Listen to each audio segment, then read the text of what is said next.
Should I be wearing mask? Mask?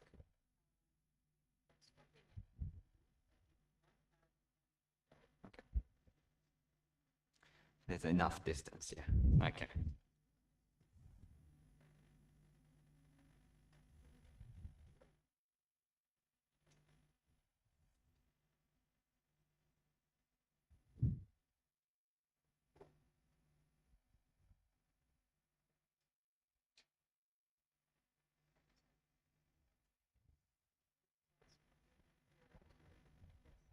Okay.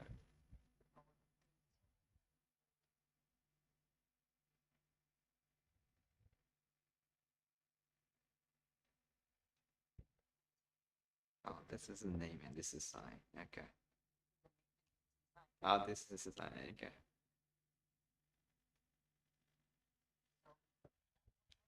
Oh, there you go. Maybe. Oh, this is only one sign, right?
Okay, check. No, no, no. Is it okay? Yes. Okay, everyone. Now it's 9 a.m. So I think we can start our course today. Yeah. Good morning. Good morning, everyone. Thank you for coming today. This is our 8th session of the Eurasia International Lecturer Series. I am Anggun Nadia, and I will accompany you this morning as your moderator. Welcome to Pak Rahmat. I'm sorry, what's the noise? Yeah, welcome to Mr. Rahmat, the chief of the Eurasia International Lecture Series program, and also to Mbak Mentari as the one of the lecturer of Faculty of Social Science, all the students and all the faculty members who come to this place, thank you for coming. First of all, I would like to represent the deepest gratitude of the Faculty of Social Science, the State University of Jakarta, to Eurasia Foundation from Asia, who gives us full support to hold this international lecture series. We also want to express our gratitude to Raja Grafindo Publishing House, who support this meeting with valuable books like the ones in here for the best participants in every session, and to the media partners and to everyone else who gives their best to bring forth this initiative. Okay, before we begin, let me introduce the theme for today's session. It is intercultural communication as a bridge to global understanding. Here with us today is Dr. Keisuke Imamura from Tokyo University of Marine Science and Technology. He is an associate professor of the Department of Marine Policy and Culture. He got his bachelor, master, and doctoral degrees from Tokyo Metropolitan University. He is a lecturer as well as a social linguist who currently focusing his research on the influence of the Japanese language on other language users, such as the Palawan people in Micronesia Islands. And he also has numerous scientific publications consisting of books, textbooks, book chapters, and scientific journal articles.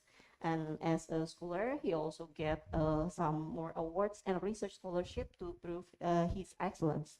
To ensure the efficiency of the time, please give your warmest applause to welcome our international guest lecturer, Dr. Keisuke Imamura.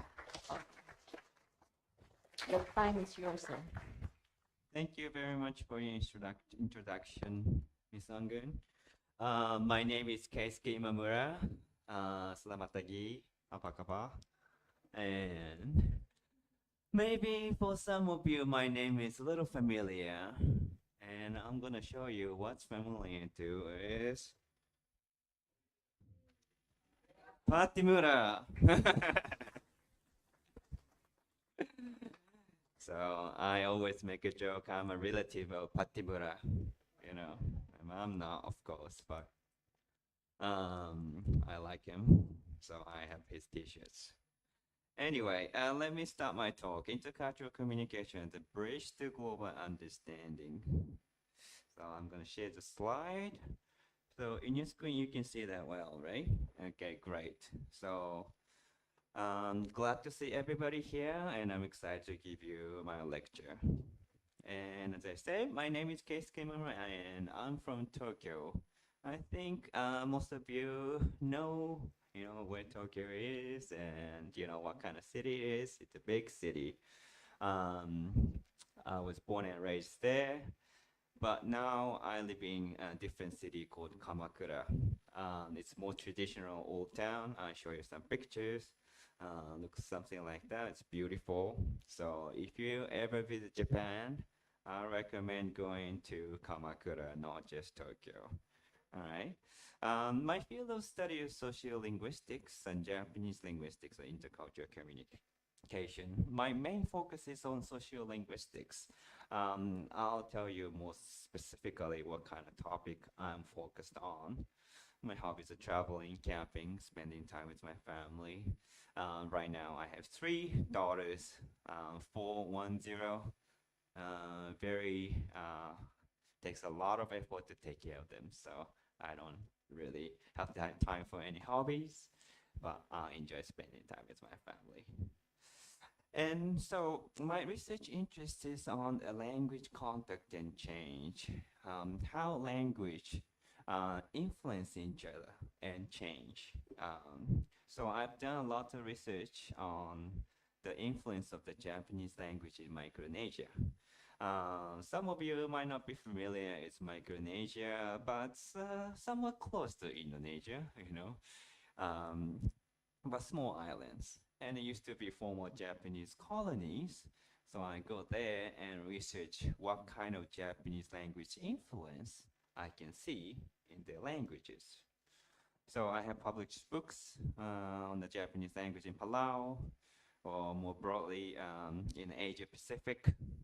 Sorry, Indonesia is not included in that, but in a broader influence of Japanese language in Asia Pacific. And I also published a dictionary of Japanese loanwords in Palauan. So lots of Japanese words in Palauan language. So I collected them and made a dictionary. So I do that kind of researches. And recent focus is on globalization and anglicization of languages. This is the first part of my talk, but the languages of the world are greatly influenced by English in this globalized era.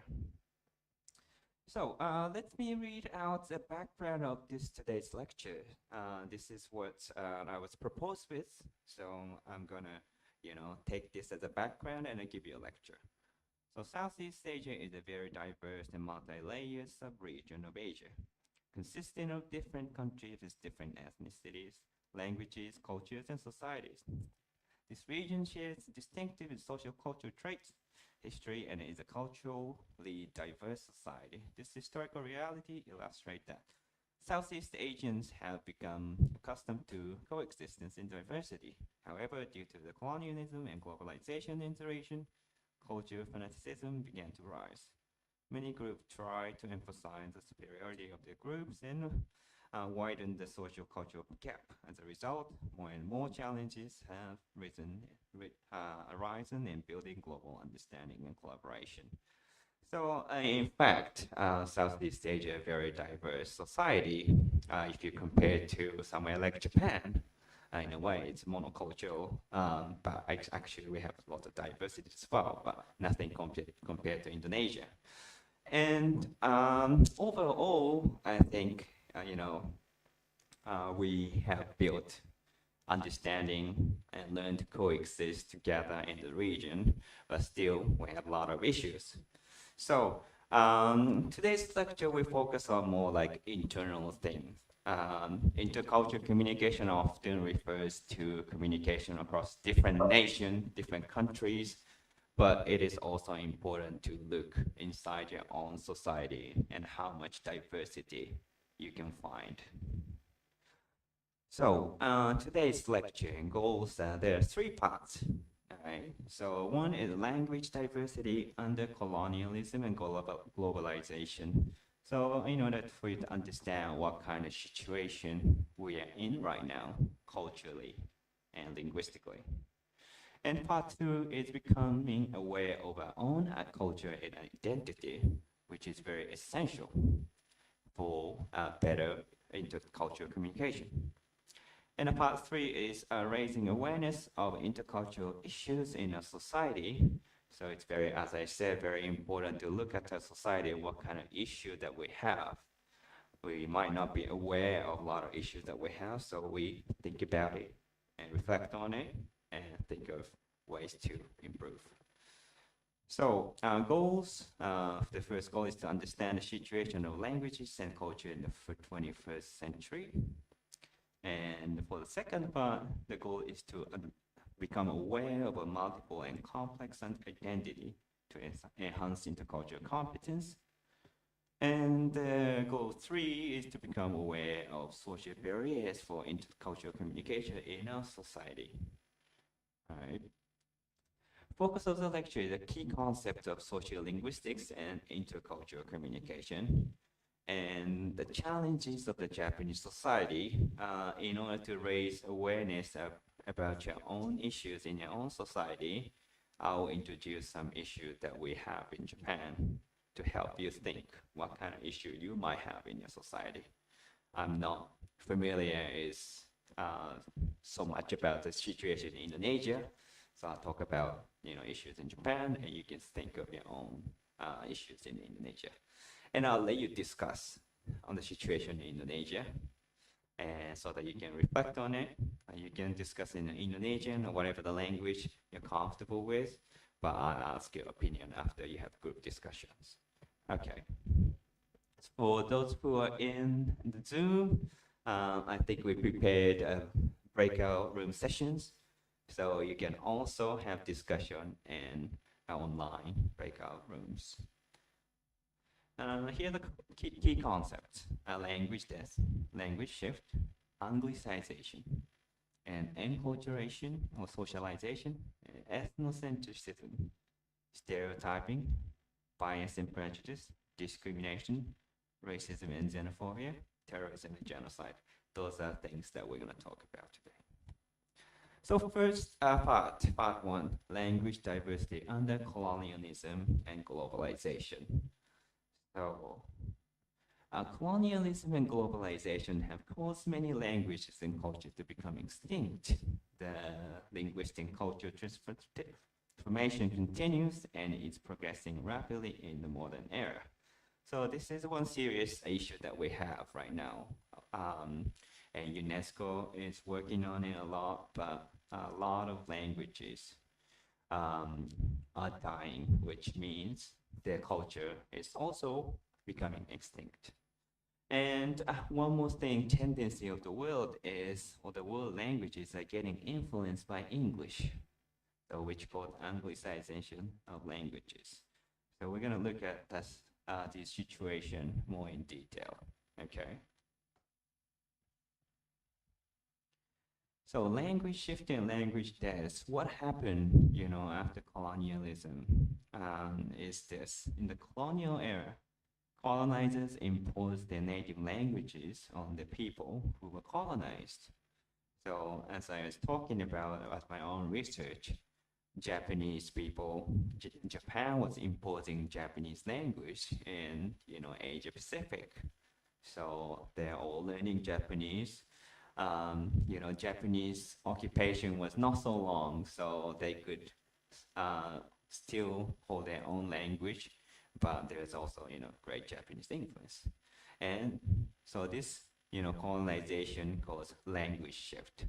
So they shift from their own language to whatever the language they were imposed with from the colonizers. And during this time, not only that, a common language or national language was desired to help to unite the people, which also caused language shift. I think, correct me if I'm wrong, but it was same in Indonesia. It's getting colonizers, from the West and from the Japan, so they want a national identity and way to communicate with everybody in Indonesia. That's why Indonesian language, Bahasa Indonesia, it become very strong language in Indonesia. And it was same in Japan. We have some minority languages and also dialect, but standard Japanese was imposed. Nowadays, everybody speaks standard Japanese, and in a way, cultural diversity is getting lost. And after the colonialism, still in this era of globalization, speakers of minor languages shift their language to major languages. This tendency of language shift hasn't stopped. It's progressing. All the small languages are dying because it's globalized. If you speak a majority language, you get more opportunities. You get better jobs. So we want to speak major languages. That means the minor languages are lost. They are all getting lost. And some languages even become extinct and forever lost. Nobody speaks that anymore. And this is what's happening right now. And it is estimated that half of the 6,000 plus languages spoken today will disappear by the end of this century if nothing is done. That's a lot of languages. 3,000 languages will be lost by the end of this century. So this is a real situation. So the process of language shift is like this. So there's immense pressure to speak the dominant language instead of the native language, as we talked about. Colonizer or maybe the country is imposing you to speak a certain language. If you don't speak the language, you get in trouble. So you have to get the language. So immense pressure to speak the dominant language. And then after that, there's the emergence of bilinguals of the dominant language and the native language. So this bilingual, I think the situation in Indonesia is currently like this, speaking Bahasa Indonesia and also Sundanese or Japanese, your own language. And that's a stage 2. But stage 3 is younger generation become stronger in the dominant language and identify themselves more with it.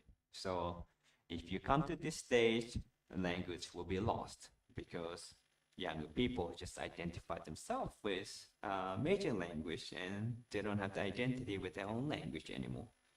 This is the situation in many parts of Japan. For example, Okinawa. Okinawa is southern island of Japan, and they have their own language and culture, but because of this language shift, they don't speak Okinawan traditional languages anymore. They speak Japanese, and they see themselves as Japanese. So, of course, older generations still speak Okinawan, but it is likely that their language will be lost eventually because young people don't speak it anymore. So according to UNESCO 2010, here is the breakdown of the situations of language. So 57% is safe or data deficient, 10% is vulnerable, and 11% is definitely endangered. 9% is severely endangered, and 10% is critically endangered. And already some languages have extinct. So it's a serious issue here. So here's how they measure why the language is safe or not. So this chart by UNESCO shows you degree of endangerment and how the situation with each language is. So safe is a language spoken by all generations. Intergenerational transmission is uninterrupted. So there are still some, languages, like the big languages like this. But vulnerable, most children speak the language, but it may be restricted to certain domains. Home. I think many of the languages in Indonesia is fall into this category of, you speak the language, but only limitedly. And definitely endangered. Children no longer learn the language of mother tongue in their home. So, as I talked about, the situation with the Okinawan languages are like this, mostly. Severely endangered. Language spoken by grandparents and older generation. While the parent generation may understand it, they do not speak it to children among themselves. So of course, only the language spoken only by older generations, it's very dangerous. It's gonna be dead soon. And critical endangered, the youngest speaker are grandparents and older, and they speak the language particularly infrequently, partially infrequently. So this is the situation in the world language. And as I said, this is the situation in Japan. We are talking with your professor here, Rahmat. He's interested in Ainu as well, but this Ainu language and culture is almost extinct. There are only few speakers, and that was back in 2010s. So maybe it's almost extinct already. And there are some other languages like Hachijo and all the Okinawan languages here. So they're critically endangered. Here's the situation in Indonesia. So there are a large number of languages in Indonesia, well over 400 Austronesian languages and some 240 Papuan languages, bringing a total of over 600. More than a quarter of the indigenous languages of Indonesia may be considered vulnerable or endangered. The only language used for all official and public purposes and the media is Indonesian, as you know. So all these small languages are in danger. So this is a real situation. So what does it mean for the languages to be dead? Every language, UNESCO put it this way, every language reflects a unique worldview with its own value systems, philosophy, and particular cultural features. The extinction of a language results in the irrecoverable loss of unique cultural knowledge embodied in it for centuries, including historical, spiritual, and ecological knowledge that may be essential for the survival of not only its speakers, but also countless others. So this is what happens when one language dies, its culture is forever lost. So there's no more diversity, no more human knowledge built up in that language and culture. It's lost. So this is why UNESCO is taking seriously and raising awareness to the language death. So everybody thinks diversity is very important. And language death and monoculturalization, I'll talk a little bit what it means that language is dying. So as I said, language shift is continuing and language death is progressing. And the language shift to the major language in the region means that minorities are integrated into the society of the majority with the inevitable loss their own identity. So in a way, we are becoming like integrated the mainstream culture. You're losing your culture and becoming one to the mainstream culture because you're losing your language and you're losing your culture because of that and becoming one with the majority language. So, as I said, in terms of language, there's an undeniable monoculturalization. where the national languages become the dominator of national identity. So this is good or bad. In a way, it's unite people. You know, everybody have this national identity and help unite the people. But at the same time, there's a lot of loss of identity and diversity. So this is one situation. It's a global situation, not just Indonesia or Japan. Anywhere in the world, they're learning, you know, only the major language, and all the cultural diversity are lost. So you might think maybe, you know, we have less issues because we're becoming one. You know, we're getting one national identity. Which is in a way true, that we have less issues because everybody identifies themselves as the same culture, but we still have some issues. I will talk about it.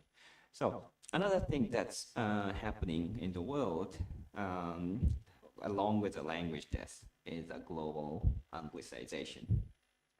So the strongest dominant language, of course, you know, I'm giving a lecture in English here, and this practice is done anywhere in the world, whatever the nationality is. The means of communication, international communication, is English. So English becomes the strongest dominant language. And this means, of course, there are lots of, you know, English speakers, second language English speakers, but also English is influenced all the global languages. Of course, Indonesian, Japanese, German, Dutch, whatever, yeah. Any language getting lots of influence from English.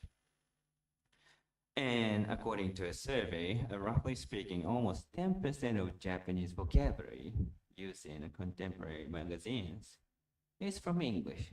That's a lot, 10%, yeah. And this percentage used to be about 3% in 1950s. So in the last, you know, 50 years, there's more than the increase of 7%. English is dominating Japanese and changing the Japanese language. So what does it mean, that's anglicization of world languages? So Puccini, my colleague, has put it this way. So in the 21st century, no language is operating in the global market have been unaffected by the inflow of English lexical items. The status of English as a lingua franca of international communication. Its established use in academic and professional contexts and the growing number of non-native speakers have all contributed to the impact of English on many languages and cultures.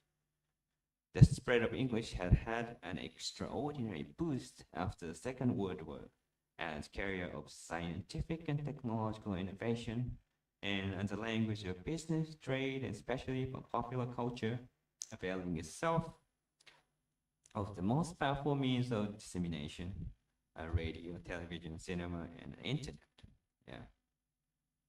For this reason, much debate has been raised about the social, culture, and economic influence from Anglo-American society, so strong and pervasive as to threaten the identity and cultural independence of us other speech communities.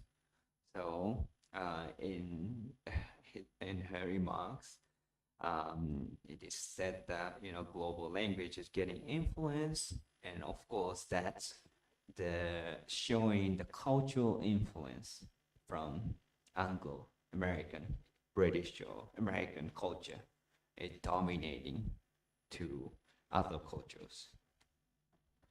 And this is a little bit of introduction of my research here is along with, you know, the Puccini in this quote with many members. We are building a database to check what kind of impact English is making globally to reveal the impact of English global impact of English and Anglicisms. So we are building a database like this, and it's the first set of data set. This is not complete, but Japanese is certainly a language that's very, very impacted by English. I wonder about Indonesian. I'm looking for some colleague who can join me in this project, who can do Indonesian database. So if you know anybody who is doing linguistic, let me know to join this project. I'm very interested to compare with Indonesian. So as I said, Anglicization of culture change. So increase of the Anglicism of the Anglicization of the world language is a sign of global manifestation of the Anglo-American way of thinking, lifestyle, values, and other forms of culture. So culturally really impacted by America and the UK. To put it simply, many language and culture becoming similar to English and therefore Anglo-American culture. So this is a situation in the world, language death, becoming monocultural with the national languages, and also all the major languages getting influenced by English and it's becoming similar to, Anglo-American thinking. But at the same time, a big difference remains. We still speak different languages, dialect, belongs to different groups and have differing cultural identities. So even though word is kind of going towards becoming monocultural, we still have a lot of diversity, especially when you speak a different language. We have different cultural identity. So before going to the second part of the lecture, I would like to do some discussion questions. So anybody who is doing a breakout room, please think of making the breakout rooms. But I want you to reflect on this question. What language do you speak? It's easy question, but you can ask with a classmate and probably some diverse answer to that. And what are things that you're aware of regarding language that's in Indonesia? I gave you a little bit of information. Anything that else you know? And how does the major language shift to Bahasa Indonesia affect the cultures in Indonesia? Please think about the question. It's more question to think. And how is Bahasa Indonesia affected by English? What does that mean to you in terms of culture and identity? So I'll like you to think a little bit and maybe form a group of 3 or 4 and have discussion on this topic. You can speak in whatever language, but I'll ask your opinion later. So be ready to speak in English after. I'll see how much discussion, how the discussion, but let's say we'll say 10 minutes for now. Yeah.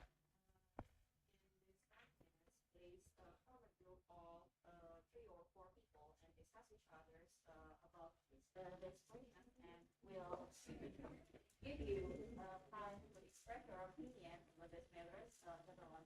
So please just have a comfortable seat and discuss together.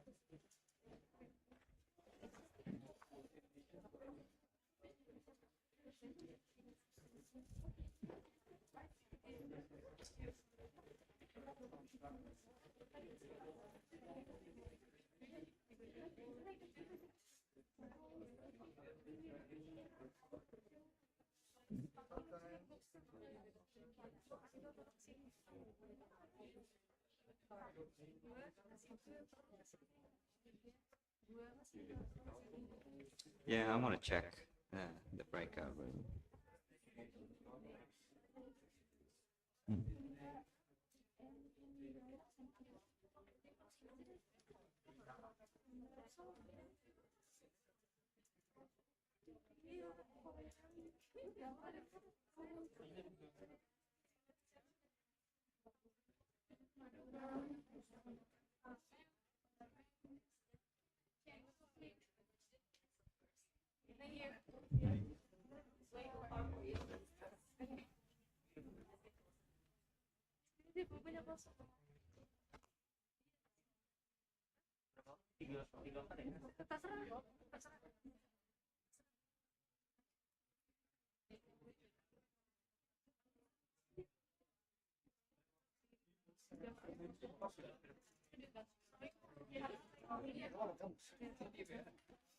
Gabung nggak apa-apa. Ini udah kelompok.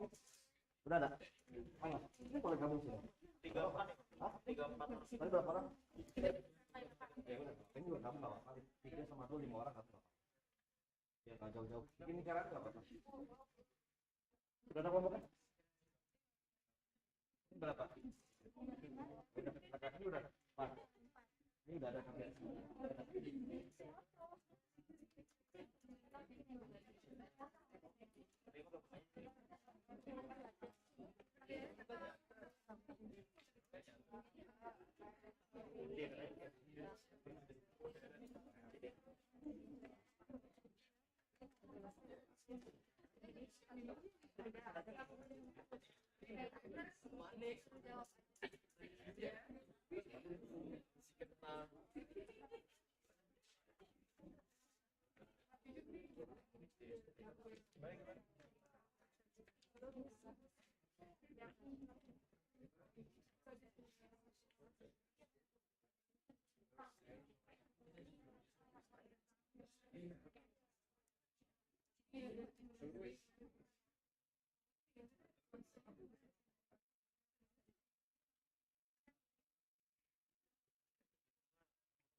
Okay, everyone in the room, just continue your discussion. And for people in the Zoom, you can see that you already had an option to join the breakout rooms in the lower part of your Zoom screen. So please, everyone, form a group of about 5 people. And just click the breakout rooms and choose any rooms to join. Thank you.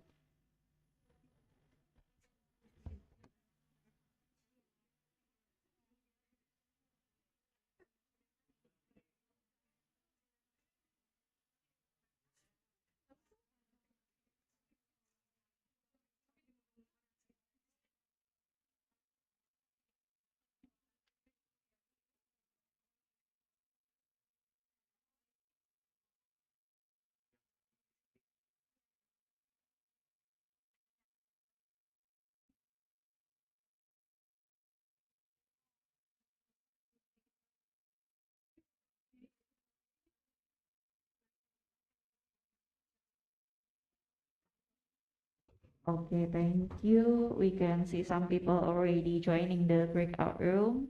We are still waiting for some other one. Please discuss the when you already in your Zoom room. Please discuss the questions you see on the screen. Thank you.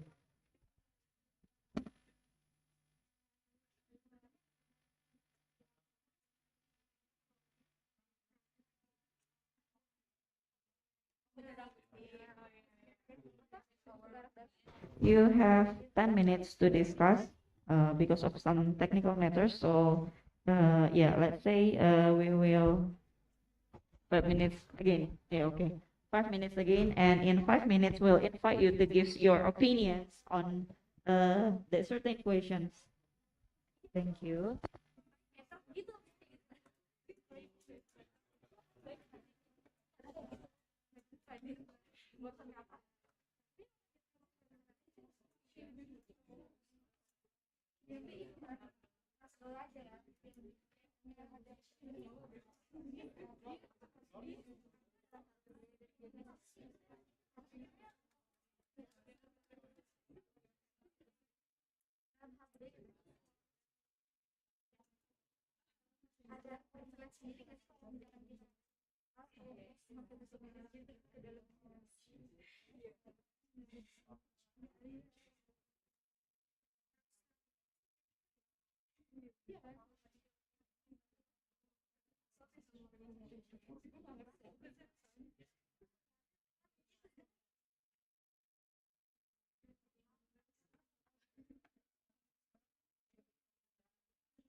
Okay, everybody, I'll ask in 3 minutes. Yeah, about your opinions.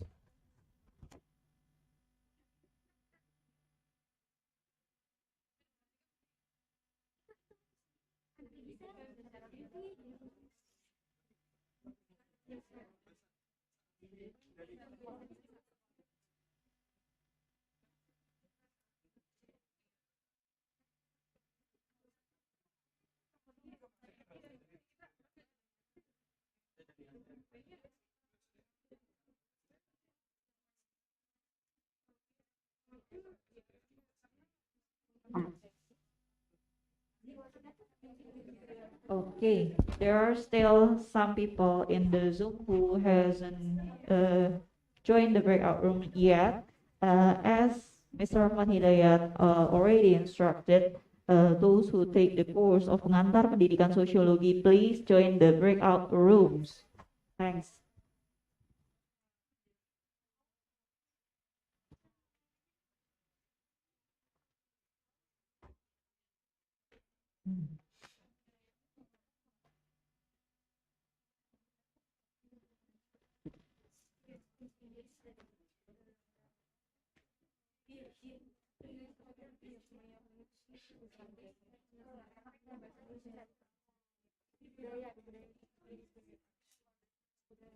I'm sorry.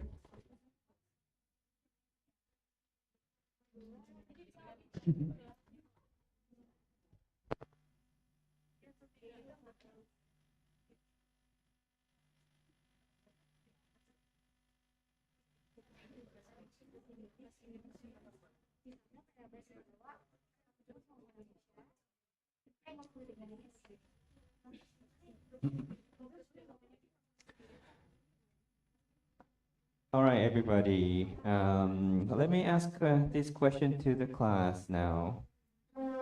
So I'm sure most of you speak multiple languages, but let me ask, who speak Indonesian, Bahasa Indonesia? Of course, everybody. And Sundanese. Yeah, only a few. Okay. Japanese. Japanese. No? Yeah. Yeah, Japanese. Yeah. So those who are not raising other hands, any other languages that you speak? Batak language, okay, great. Sumatera, yeah. Anything else? Tawi? Tawik? Yeah, Tawik language. Anything else? Maybe Bahasa Madura or Balinese. I'm sorry? Malayan. Okay, but we can still see many diversity of languages, which we cannot really see in Japan. Is in a way, linguistic diversity is very, very linguistically diverse in Indonesia. So, what are things that you're aware of regarding languages in Indonesia? Anything that anybody want to speak out about the second question? Just please raise your hand and respond for the second Yeah. question. Don't be shy. I just want an input. Yes. Please be interactive and don't worry. There's none. We'll bite you. Yeah.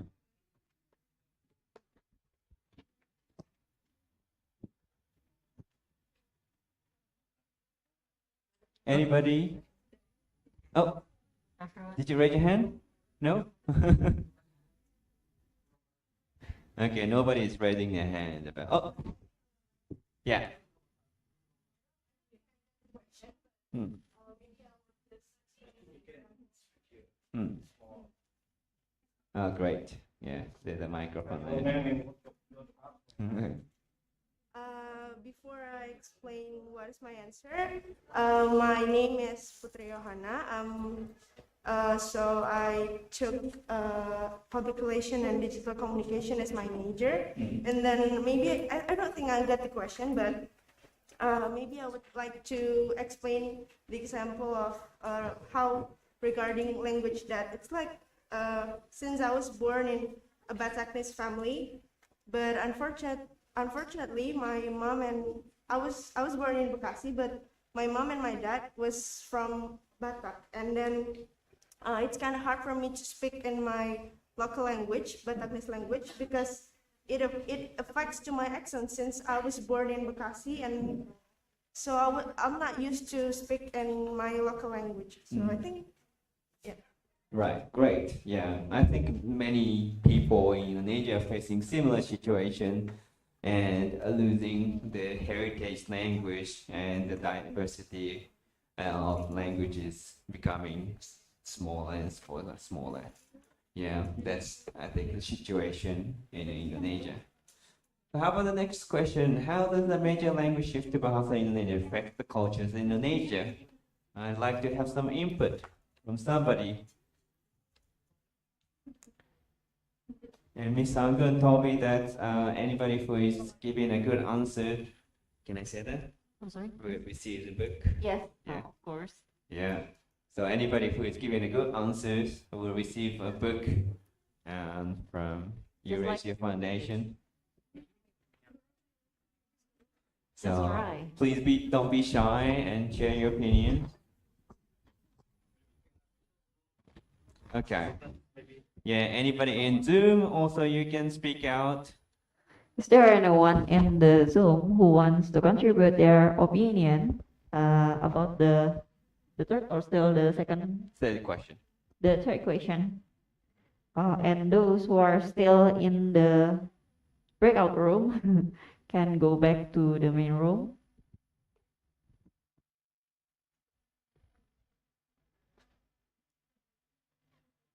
Anybody, any volunteers who want to share?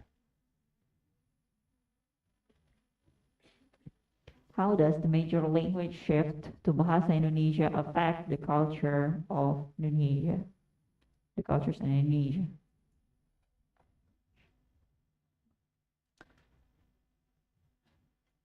Just to clarify, there is no right or wrong answer to this.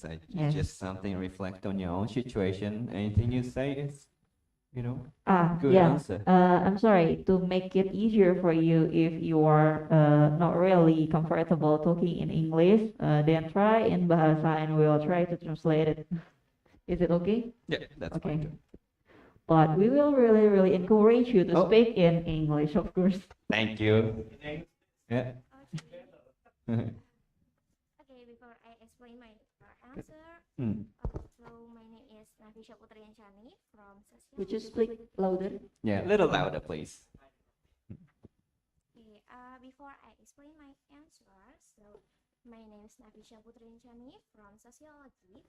The effects of the shift language are teenagers in Indonesia do build mixed language. Like Indonesian and English in one word, and international school can speak Indonesian well.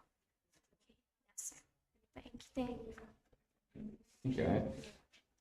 So, I couldn't hear everything that you said, but I think just explaining the language shift to Bahasa Indonesia. But in terms of culture, do you have anything to say how it's affecting the culture? The local culture, you mean? Local cultures or just cultures in General. Indonesia general? Okay. Maybe how about this Bahasa Indonesia help you form the unity of the people or make it more separated each other, or maybe you know the experience just like what Putri Yohana has, that in even in their family, their local language couldn't be speak a lot again because of the death of the language.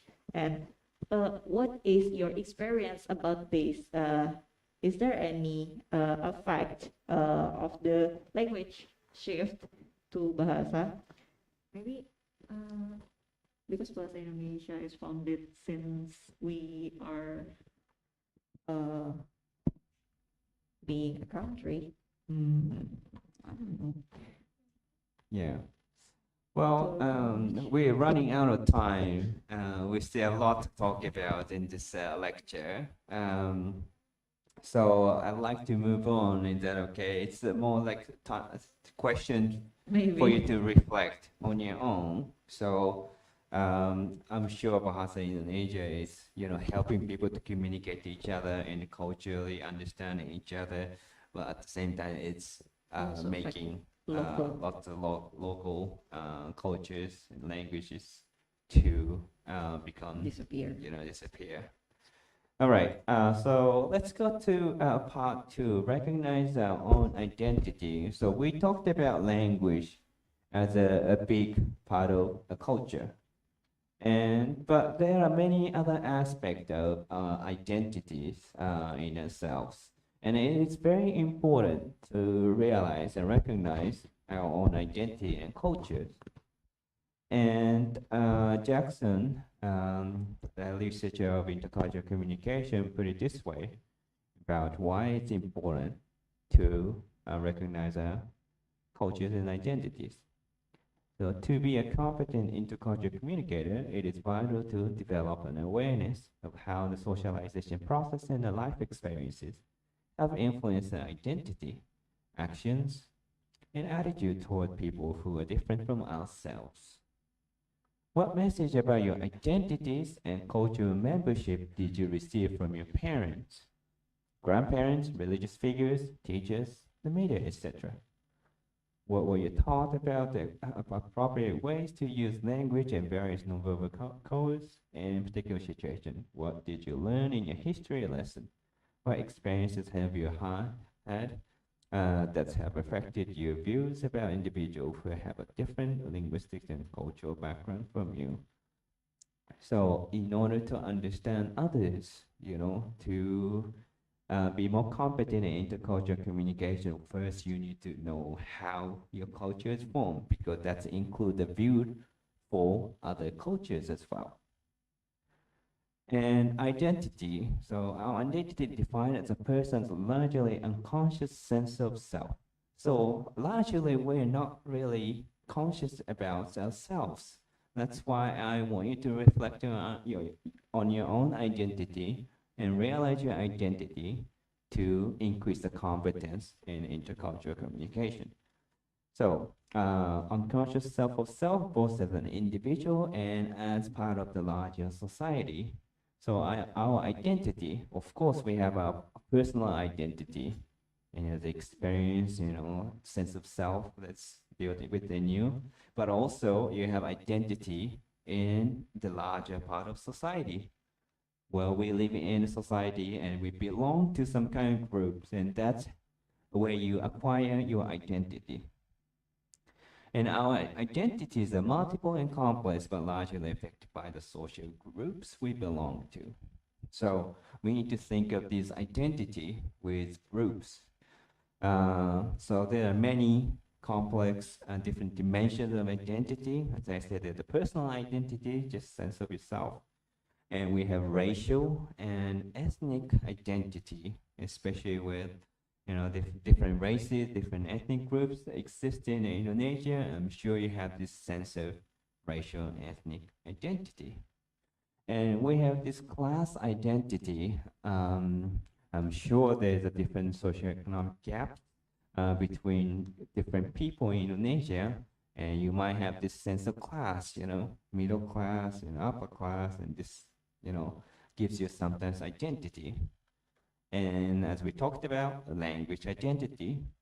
And Some of you may be multicultural, multilingual identity. You have different experience many different part of Indonesia or other part of the world, and you develop your multicultural, multilingual identity.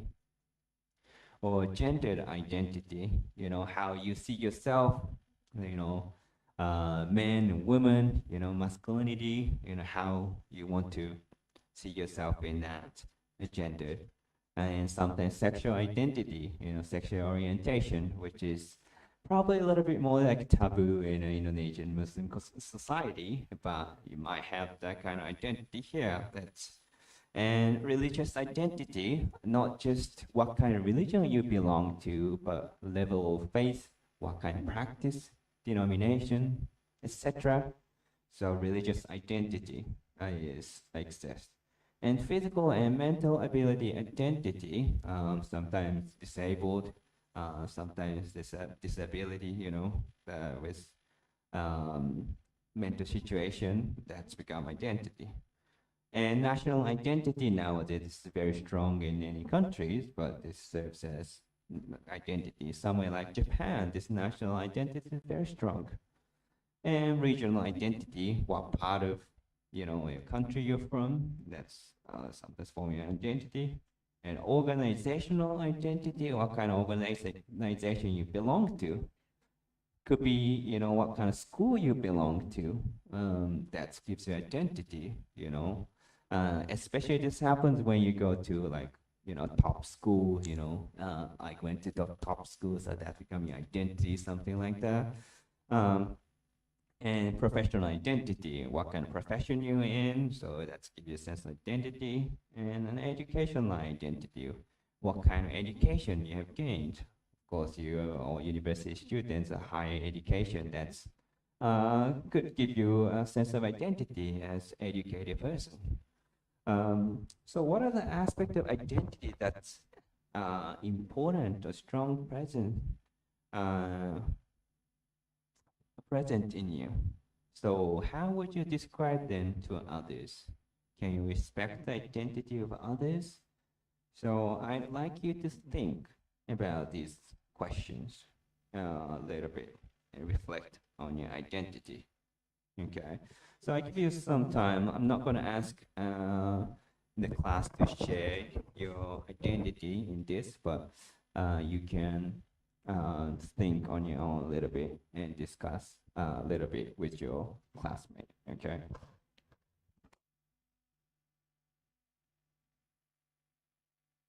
Okay, everyone. Yeah, okay. Okay, everyone. Now we give you time again to think and reflect, because learning is nothing without reflection, of course. So just make sure you think about this. What are the aspects of identity that are important in you? Like maybe you are proud of your educational background, like that, and something and so forth. What makes you the proudest? How will you describe yourself to others? And also, can you respect the identity of the others if they came from the different region, different class, or different school from you? Please reflect it. And this time, we also no. Okay, you don't. We won't ask you. So just please reflect it. Okay. It's not for us. It's for you. We, all of us, need to identify who we are, what kind of person we are, what is we always be proud about in ourselves, in our culture, in our community. Yeah.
about it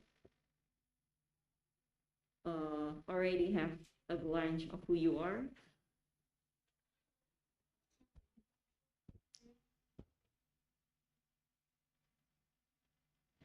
So, sir, one person can have more than one identity, right?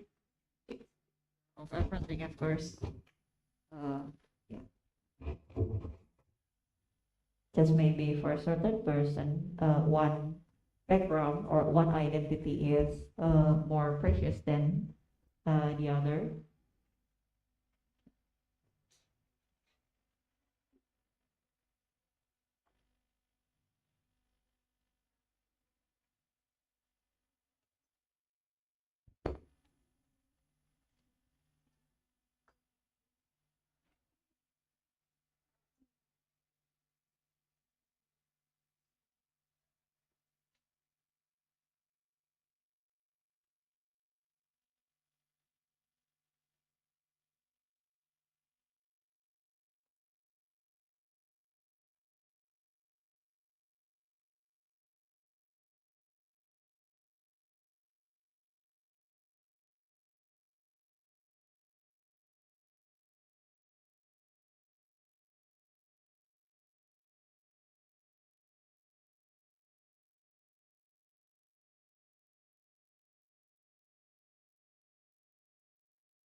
Okay, I think everybody's still thinking a lot about your own identity. But I want to say here is that everybody had complex and multiple identity, and also some part of identity is very important to you. And there's sometimes a conflict, you know. For example, religious identity, you have strong belief that this is how we should follow the Muslim tradition. Maybe that's conflict with other people who doesn't think the same way. And there's a conflict, but the difference doesn't mean that you're right or the other person's identity cannot be respected. But we always should be aware everybody has different different sense of identity that need to be respected, just like you do. So reflect on your own identity and realize it's very diverse and everybody wouldn't have the same identity as you. So think about that fact. So this is one important fact to reflect on your identity. One of the reasons why this is important is identity often forms groups. Our affiliation with particular groups can provide us with a sense of belonging, identity. However, such identity can also serve a barrier to those who do not belong to a groups. So there's a word tendency between in-groups and out-groups. With your own identity, somebody who is similar to you, you form your own in-groups. And that serves as barrier to groups that's called out-groups. And we can often see power relations among different groups, which result in conflict. This is an example in Japanese society, but I'm sure similar things happen in Indonesia. For example, Japanese national and foreigners is sense of in-groups, sense of identity, and Japanese and all those foreigners are excluded and become treated differently. On religious and non-religious, in Japan, almost like being religious is not a good thing, and you know there's a little bit of discrimination in that. And majority ethnic group, minority ethnic group, educated or uneducated, oftentimes educated people look down upon uneducated people. And men and women is a gender equality issue and also discrimination in it. And sometimes maybe city residents, as opposed to others who are from rural area, maybe prejudice and have some conflict between, you know, people, city groups and others. So this is why important we reflect on our identity, and actually there's so many diversity within a society and that need to be respected. That's the first step. And but this is sometimes difficult to respect other cultures, which is because we are kind of taught a certain way, certain thinking. And this is called enculturation or socialization. So it put this way, as we grow and learn the first language, we become accustomed to a particular way of being and learn about social rules or behavior and values. So in our own community, we learn the language, we learn how we live, philosophy of life. And we observe other people's behavior and value and imitate them. So there's already culture built up in and you imitate those around you. And this means that our culture is learned through our language and social exposure to a particular group of people. And that makes you different from other group of people who have different experience of groups. And as we grow and immerse ourselves into a particular community for time, socialization occurs. Our identities are built upon the culture we acquire. So Krishna and Brislin says, we all come to believe that there is a right way to think, express ourselves, and act. So we learn those values, how we should live from a society. And of course, this is different across cultures. As we see the diversity in this, even inside Indonesia, and how what we think is right differs across different groups. And we internalize social conventions of behavior imposed by society or social groups. So groups that you belong to give you the right way to act, and they force you to act in a particular way. And that is different across groups. And when we have those differences across group, what happens in the mind is this called a social categorization. So we're daily exposed to large amount of information, and we put things and people into different categories as a way of coping with it. It's a natural mechanism of our mind. You know, there are lots of information, we need to cope with it. So we categorize different people in different groups. So just like I said, in group, oh, these are my people. Out group, they are not my people. They have difference. Oh, I cannot be with them, something like that. So Holmes put it this way: the cognitive activity or categorization and generalization that occur normally in the human brain are an important way of making sense of the world around us. Although such categorization are useful as sense-making strategy for human behavior, this is useful and we overdo it. This is the mechanism of ourselves. But if unchecked, they can lead to more extreme understanding of cultural differences, such as ethnocentrism, pedantocentrism, stereotyping, and prejudice, the root of racism. So this is, we all need to be aware, you know, we always categorize different people, you know, oh, these are this kind of people, oh, these are this kind of people. And this is natural tendency, but we need to be always aware that in that mechanism, there's always prejudice, bias, some kind of discrimination within us. As I said, this social categorization, people naturally categorize people into in-groups and out-groups. In-group members are people with whom you feel connected to or a sense of loyalty and allegiance, such as family members, close friends, or familiar others within the community. And our group members are people with those with whom one feels emotionally and psychologically detached, such as strangers, unfamiliar others, or members who belong to a competitive opposing group. We often categorize in groups and out group, but that's a natural tendency.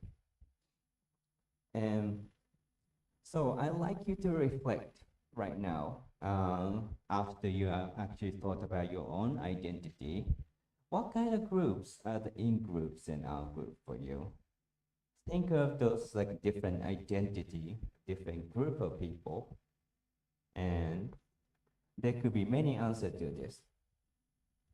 And how does this group identity serve as a barrier for intercultural communication? What are things that you can do to reduce these barriers? We don't have time, so we're gonna skip the third question, but please think of the first two questions. Okay. And after thinking, please discuss with your classmate. How many time? 5 minutes? 10? Okay, you have 5 to 10 minutes to discuss. Just feel free to, move your chair a little bit so you can fit. Talk and talk, yeah, and talk in a proper manner. Okay.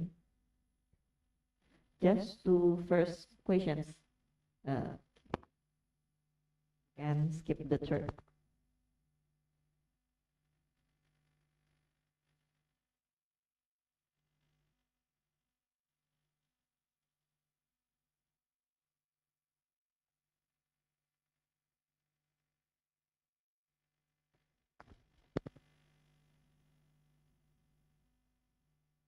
We will ask some of you to share, and if you have any difficulties in understanding the question, don't stay silent. Raise your hand and paraphrase.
Oh, yeah.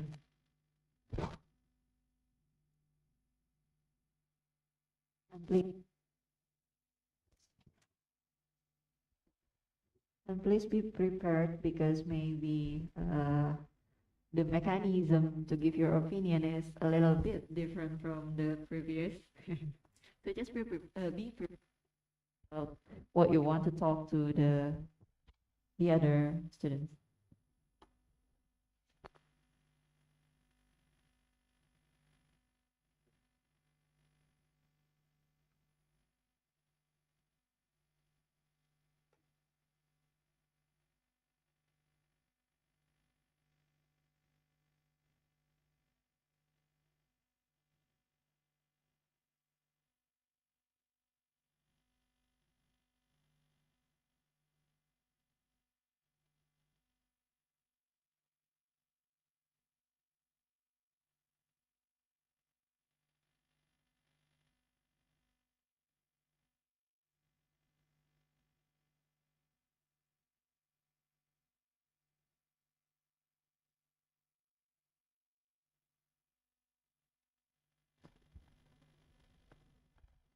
Okay.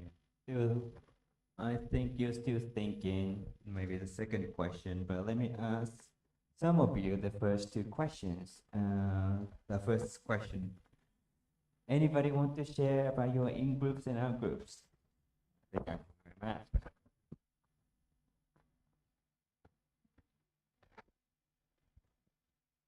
You wanna share?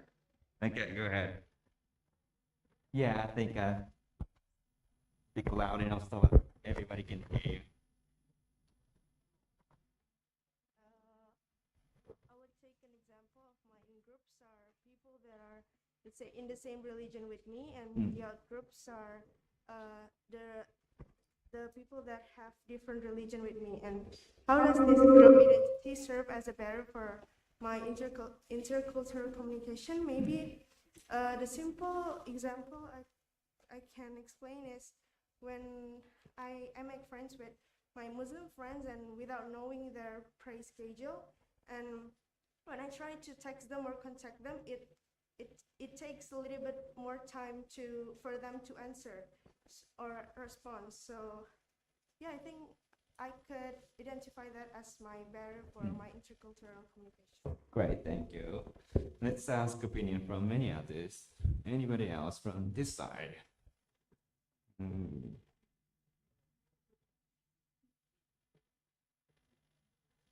What do you think? In groups and out groups. I think my in-group and out-group is when I with my friends, in groups, yes. When I with my friend, I have same purpose, same purpose, and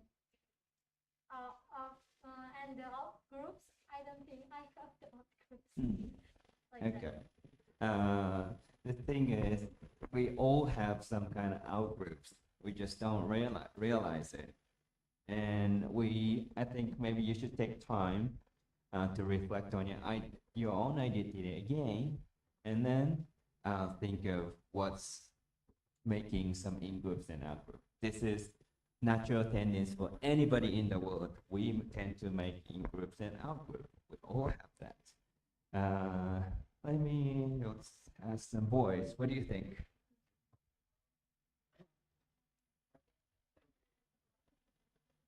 Mm. Mm.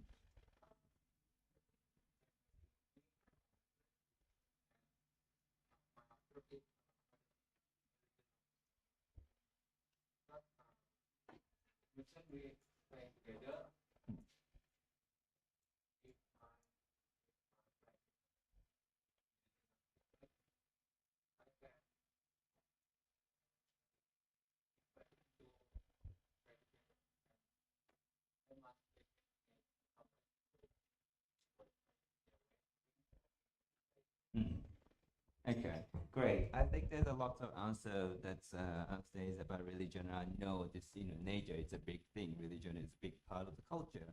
So of course that forms in groups and out group with different kind of practices. And that's a natural tendency, but not just religious, non-religious. Maybe there, you form in-group Indonesian and foreigners as out-groups, or some people categorize men and women differently and, kind of serves a barrier. And then there are many part of those identity conflict, group conflict. And what this means, having these in-groups and out-groups, that's cause a lot of intercultural issues in our society. So in the part 3, I'd like to talk about what kind of issue that we have in Japan. Probably help you think what kind of issue you have in Indonesia. So as I talked about, so social categorization, this is our natural tendency. We categorize different groups and makes in groups and out groups. Okay, this is my group. These are this kind of group. And after that, oftentimes this ethnocentrism or stereotyping, not just oftentimes, that happen to everybody. We all have some kind of stereotype towards different kind of groups. And we all have this tendency to have ethnocentric thinking, that we are always right, that what we learned in our culture is right.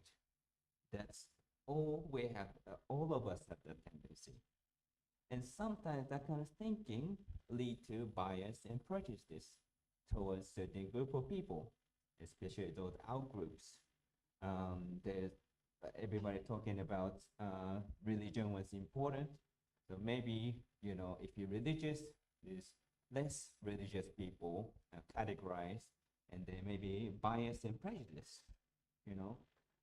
we tend to have this and have this bias and prejudice. And when it becomes a little extreme, that results in racism and other type of discrimination. And that happens, occurs in any part of the world, because we all have ethnocentric thinking and stereotype towards our group.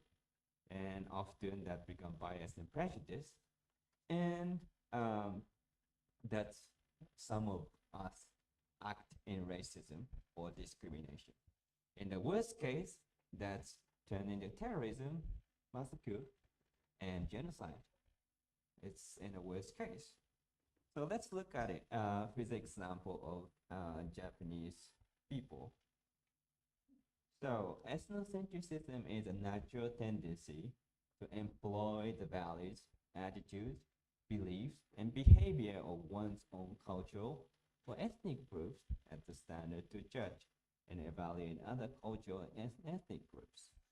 And as I talked about this, we all have this tendency because we grow up in a society and the society tells you the value, what is the right way to think, right way to act.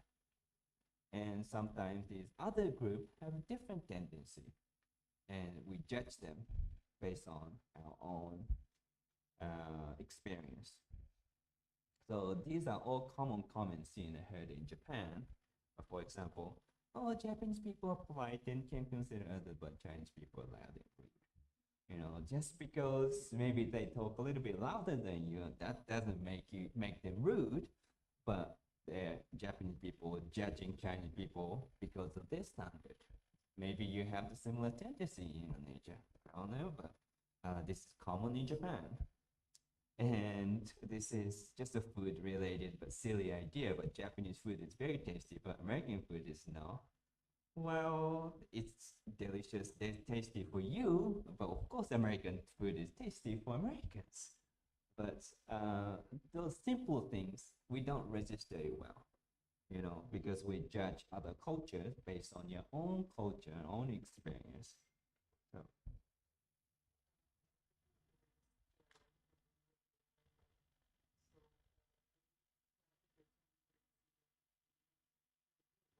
Oh, okay.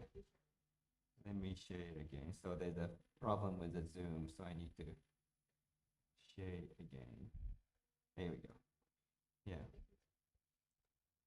And ethnocentrism, it doesn't limit to ethnic groups, but other kind of group like young people and old people.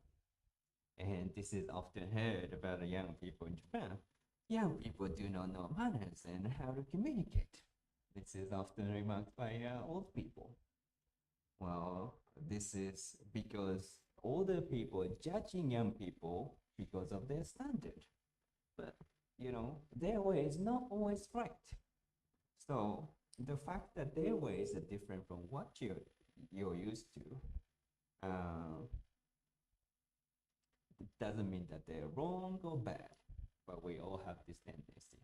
We judge other cultures, other group of people based on our cultural standard. It's our own tendency. So we all need to be aware to reduce problem in intercultural communication. So, and along with ethnocentrism, we have this tendency to have stereotype. So stereotyping is a strong tendency to characterize people from other cultural background unfairly, collectively, and usually negatively.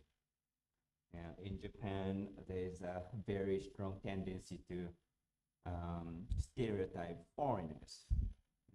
Anybody different from Japanese people.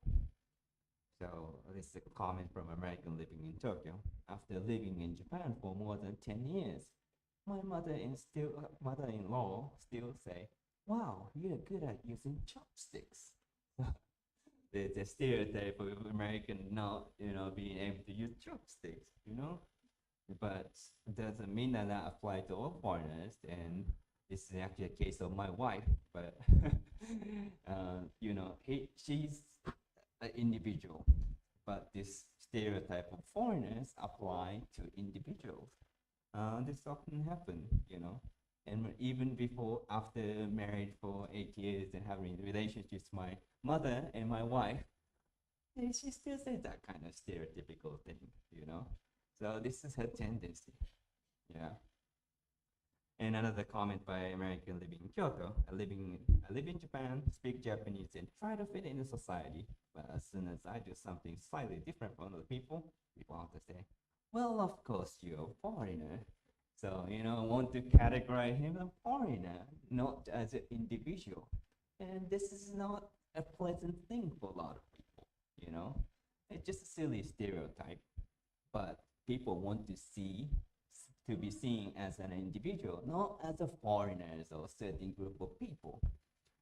So we need to be aware. We often have this stereotype, kind of enforcing it to individuals and forget to see that individual. This is a tendency. So we are all different people and different personality and different identity. It's not fair to just categorize as foreigners or any other group like young people, uneducated people, or something like that. So we need to all try to understand that person getting over the stereotype. So as I said, the characteristics of some people in a particular group do not apply to all group members. It's obvious thing, but we all have these stereotypes, and we all tend to think this way. So here is a groups, maybe stereotypes based on the various characteristics, city, region within countries. This is sometimes strong in Japan. Between Osaka and Tokyo, there's always battle and stereotype. Maybe it says something similar in Indonesia as well. A dialect, or those who speak this dialect are not smart, something like that, sometimes just exist. And race, ethnic groups. Of course, people tend to judge people because of race and ethnic groups. Religion, as we talked about, age, vocation, social class, physical attribute, disability, and gender. We all tend to have some kind of stereotype based on various characteristics.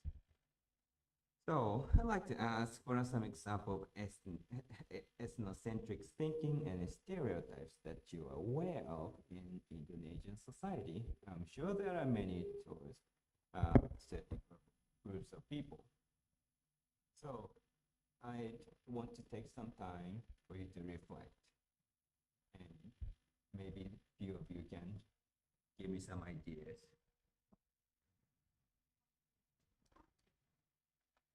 Again, everyone, it's time to think and reflect. But I think because Indonesia is a multicultural society, so this example is actually already blended enough into our life. So these questions should be not too difficult for you, we hope. Yeah, while waiting for your inputs. Mhm.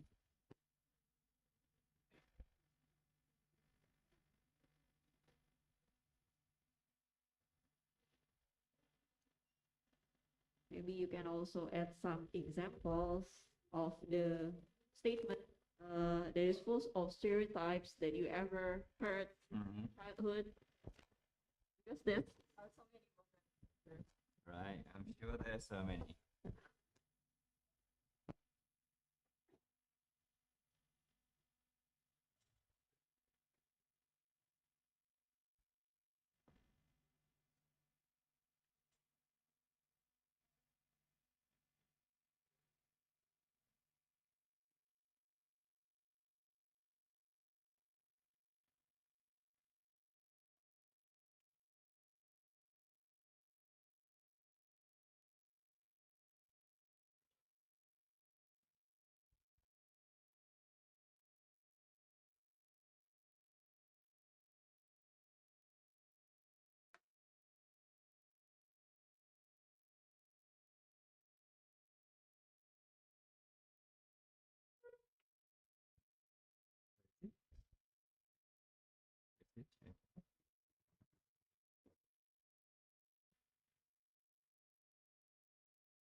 Right.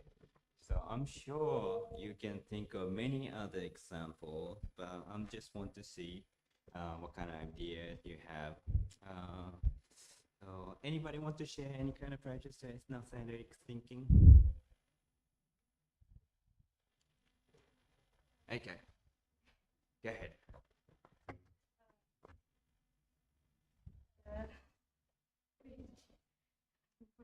Yeah, don't worry. Take your time. You can relax. Okay. Maybe I'm just gonna give example of stereotype in Indonesia. Indonesian ladies, girls, they can be, because maybe in Indonesian have so many religion, and one of them is Islam. And in Islam, women can be a leader. So this affects so much to maybe on government or affirmation, like that. Okay. So the woman is kind of religious leader figure in Islam? Yeah, No, can't. Okay.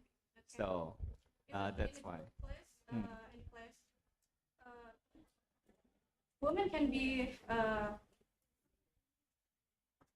leader Cannot of be a class. leader. Yeah, leader of class. Okay. Yeah. So kind of in a way look down upon sometimes, or women cannot be a leader, something like that. Okay, stereotype against women. Yeah. Anything else? Yep. Yeah. Yeah, you can speak louder as well. Yeah. Yeah. Louder. Yeah. So in Indonesia, to achieve their high business, Hmm. and the woman should don't have to be very financially stable, because people say that it would make the man too insecure and end up not marrying the woman. Right.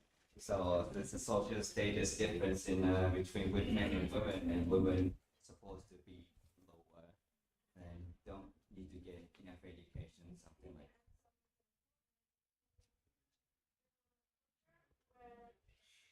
One that wears some revealing outfits, Mm. people can label that as a keyboard or Right. Yeah. Depending on the clothes that they wear, they judge who they are. Yeah. Anybody else? Yep. Okay, in Indonesian stereotype, maybe when we are friends who come from outside an island of Java, we can the act of bullying. Okay, they Yeah. believe Yeah, because they're seen as inferior or like and they then don't know well. when people one more when people think Madurani is stingy like that. Okay. Yeah. So we're running out of time. Sorry, you raised your hand, but I cannot ask your opinion. But the thing is, we have lots of stereotype and prejudice against certain group of people. That's the society we live in. Anywhere we go, we have this one. And so some of you already said about the prejudice, but when we all have bias or stereotype, and that's become prejudice. So a bias is a tendency to believe that some people idea are better than others, that usually result in treating some people unfairly. I think that's the example with student from Sumatra is discriminated, that treated as inferior group of people.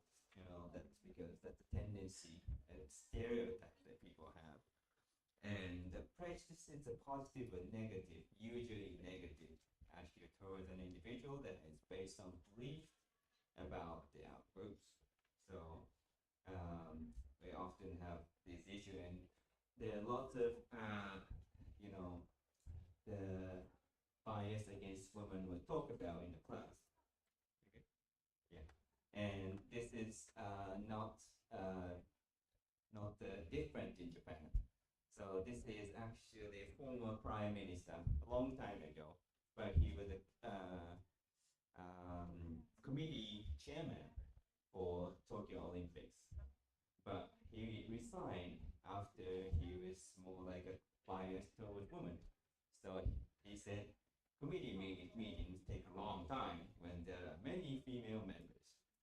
We need to limit the time for the comments, otherwise the meeting wouldn't finish easily.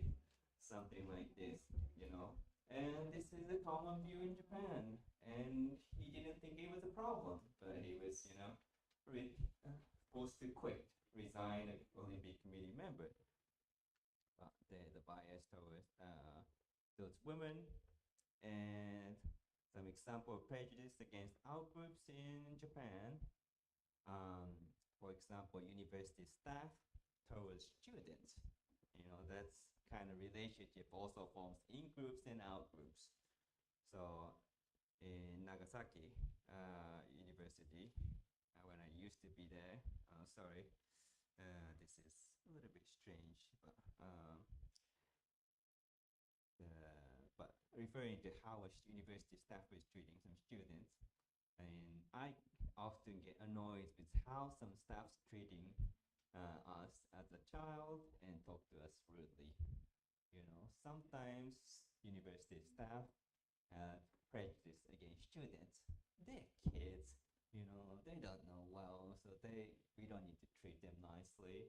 Become that kind of, issue of discriminating, like prejudice against the students. And there's also sometimes native speakers of language towards non-native speaker. Some people kind of look down upon because of their language ability. Maybe that sounds familiar too with, different accents, they're judging because of that. But this happened in Nagasaki by referring to how a teacher is treating some student.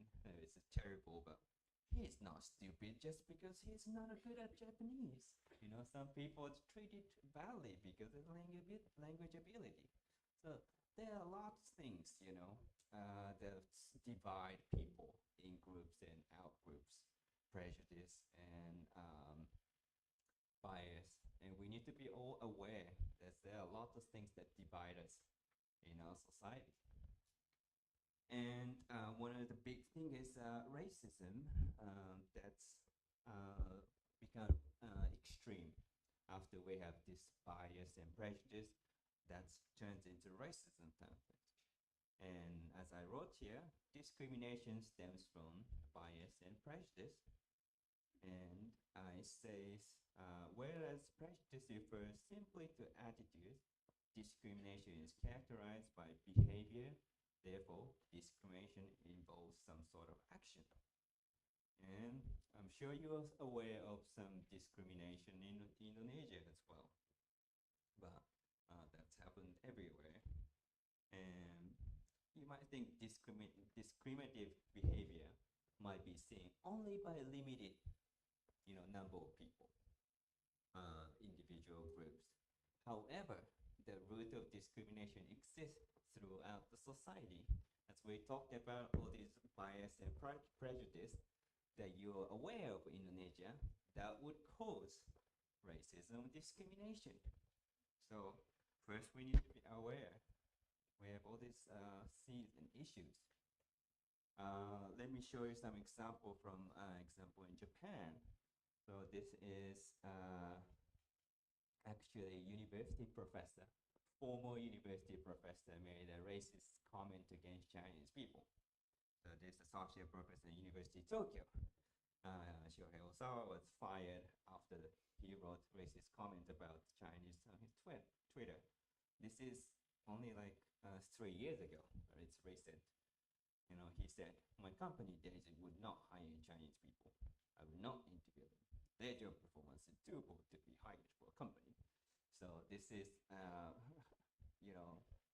a real racism because of their nationality. They're not given an opportunity. This is serious. And another example is hate speech against Korean. This is a huge issue in Japan. We have lots of Korean minorities in Japan.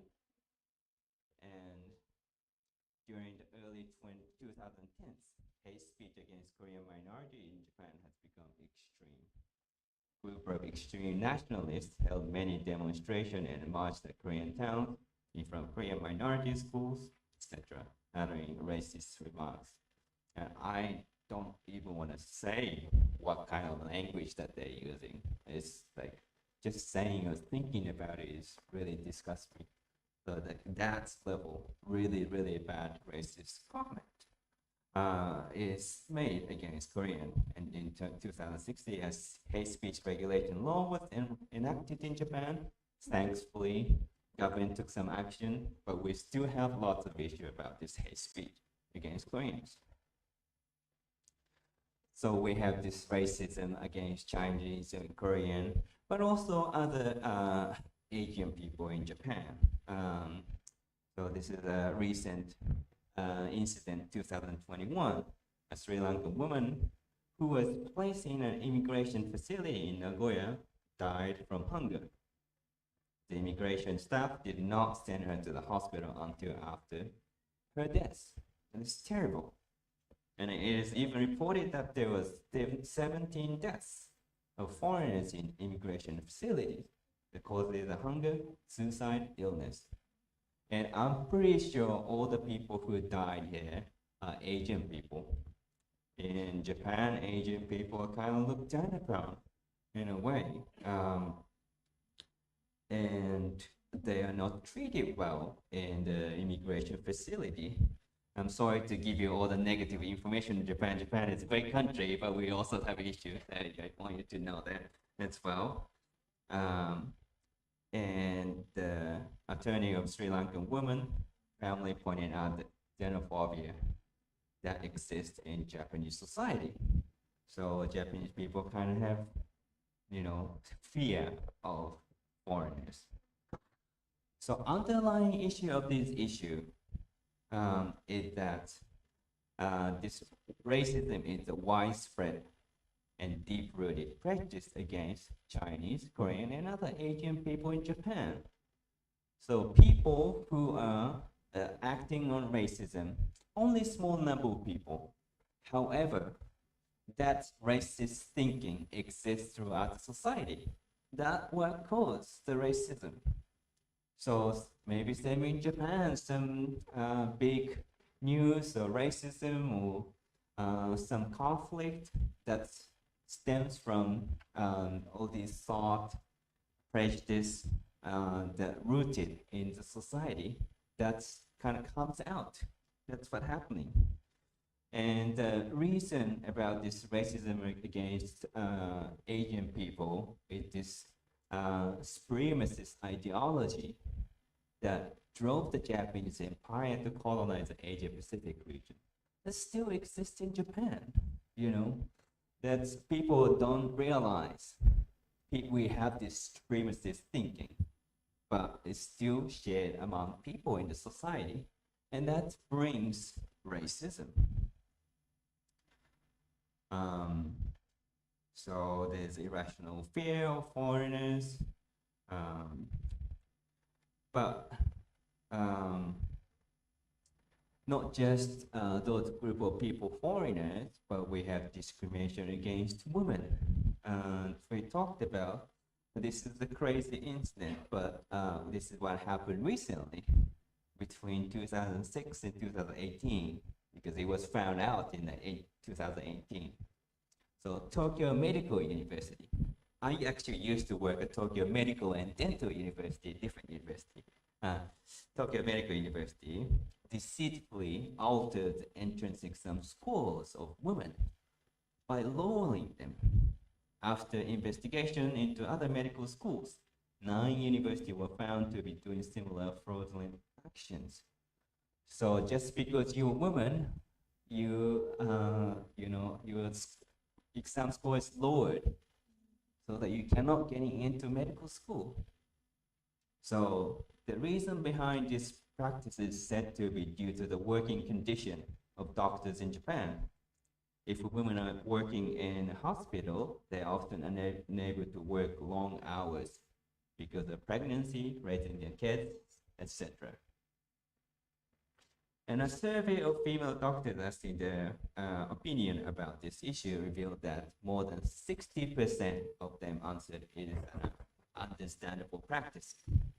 So even a female doctor, they think it's okay, of course it's discrimination, but understand, this is necessary practice in Japan. It's kind of crazy, right? Like, even though there's discrimination, they're kind of accepting it.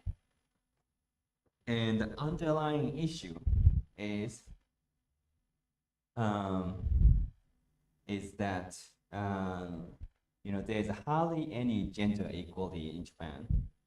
Gender is not equal. Men is always superior than women.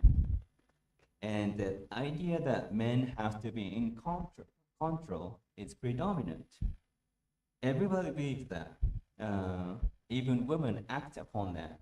So there's an inequality in that. And this discrimination is kind of widely accepted. It's crazy. So that's kind of tendency exists. Running out of time, so I'm going really, really quickly, but sorry about that. So we saw some racism towards foreigners and other groups of people, but terrorism and genocide. So individual or groups who are full of hatred or aggression toward our group may act on racism and even terrorism. In extreme cases, genocide, the deliberate killing of large number of people from a particular nation or ethnic group occur. So, which happened in Japan recently as well. In 2016, 19 people were killed and 26 others were injured by a former employee at a care home for disabled people. So there's a big news of a massive killing of disabled people in Japan. And this prosecutor, he stated that the people who are severely disabled and cannot communicate on their own are unfortunate and live a socially unnecessary existence. A mercy killing of those people will lead to world peace. So those a little extreme people lead to a massive killing. And underlying issues again, there's a widespread widespread discriminative thought and action against disabled people throughout the society. So disabled people in Japan are not, accepted, accepted sometimes prejudice, and some crazy people act upon this the discriminative thought and take action for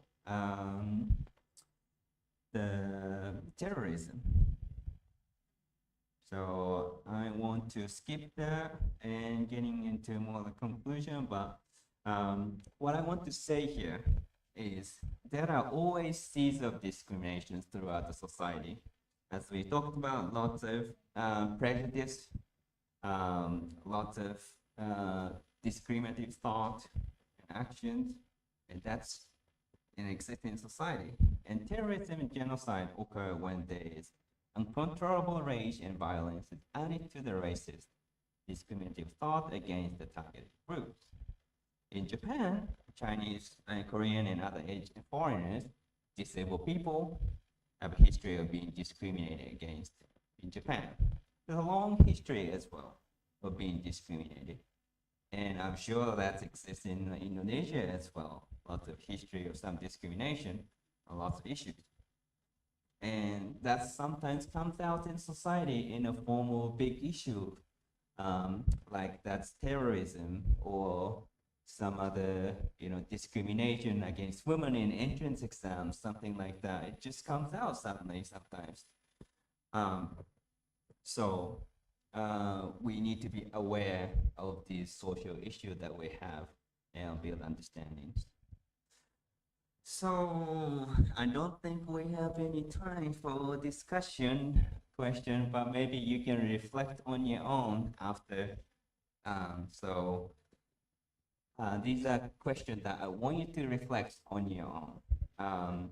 So are you aware of any discrimination against certain nationals, ethnic minorities, or disabled people, or any other groups in Indonesia?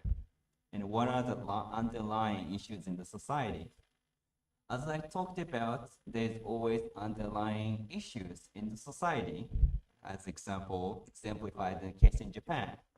So I want you to reflect on that and think about that.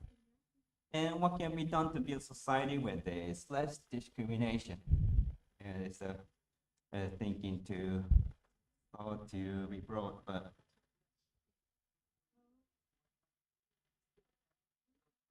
Okay. Okay. Yeah. Okay, thank you. Well, I got the permission to extend the session, but personally, I don't want to do more than 2 hours because students, you'll be tired after, being in a class for more than 2 hours. So I'd like to put it in summary, and those discussion questions you can reflect on your own, all right? For summary, so we talked about three things.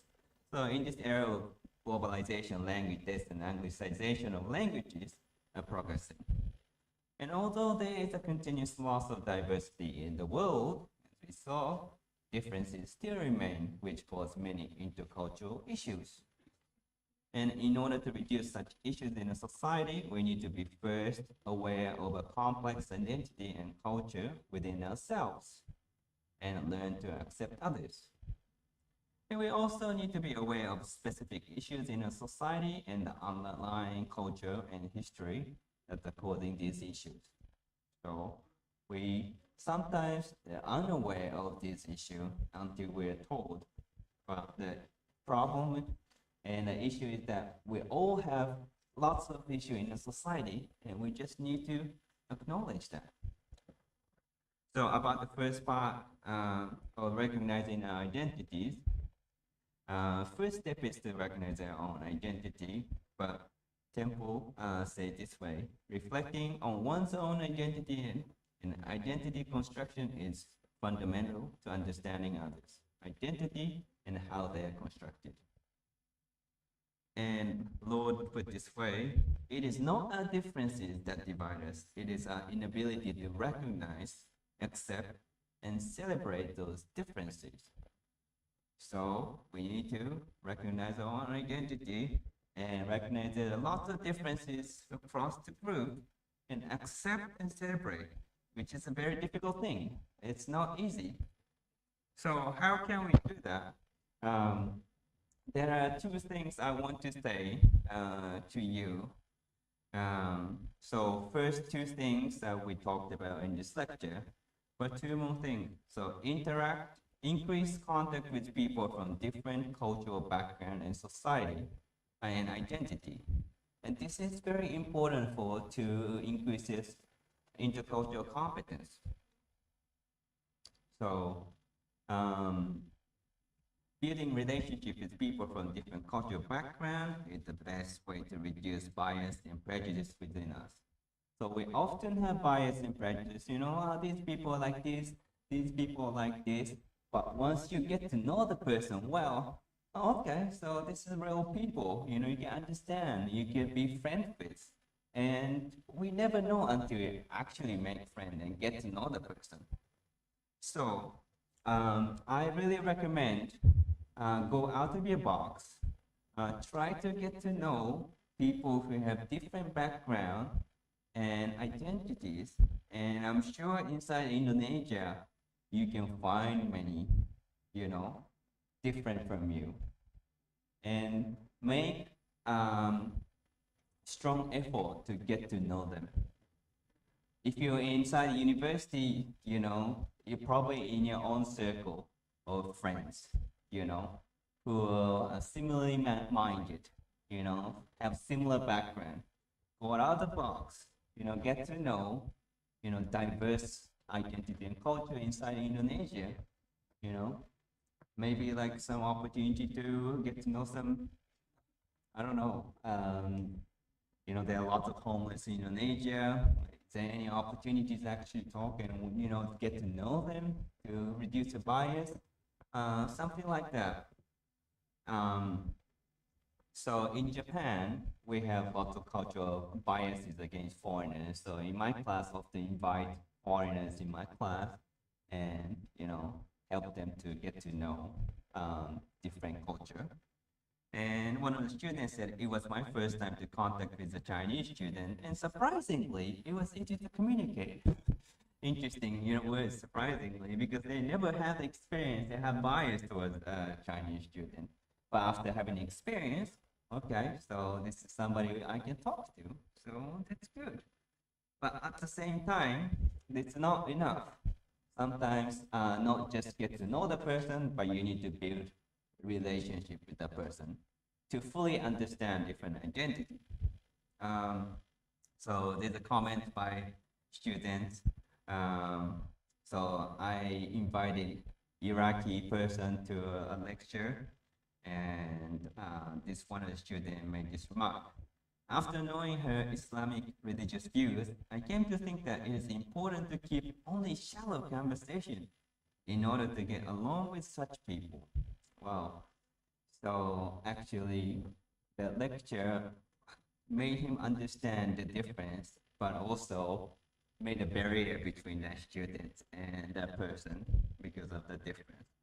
But the thing is, if you try to understand a person, make the strong effort to build relationship, you can understand why they think this way, why is it important, what kind of value they have.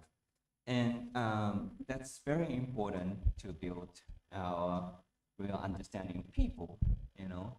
It's not just intercultural communication, but understanding of people in general. So these are what I recommend you to do to increase your intercultural competence. I'm sorry, I'm 2 minutes over, but I'll like just finish here. Sorry for like rushing in the last part of the session, but I'm glad I came here and I could give you a lecture. So that's it. Thank you. Terima kasih.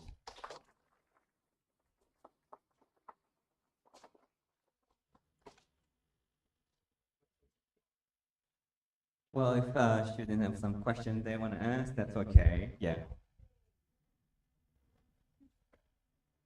We're glad to inform you that Dr. Imamura, I think, question from you all guys. So if any one of you inquire something or want to know further about, okay, okay. I can see some people already. Okay, oh, great. Their best to raise their hand, but to make it equal, could you please just put down your hands for now? Okay, deep breathing. And for the first, we'll over the opportunity to 3 people, and we also accept the questions from the Zoom. Just please raise your hand in the Zoom. I mean, use the feature of raise hand so we can be alerted that you are actually want to participate in our session here. Okay. Now, yeah, in the count of 3, 1, 2, 3. Mhm. There are 4, or may I? Okay, you can pick. Okay, Yeah. that one. Ya, Mbak yang tadi belum jadi ya. And right side. Okay. Yeah.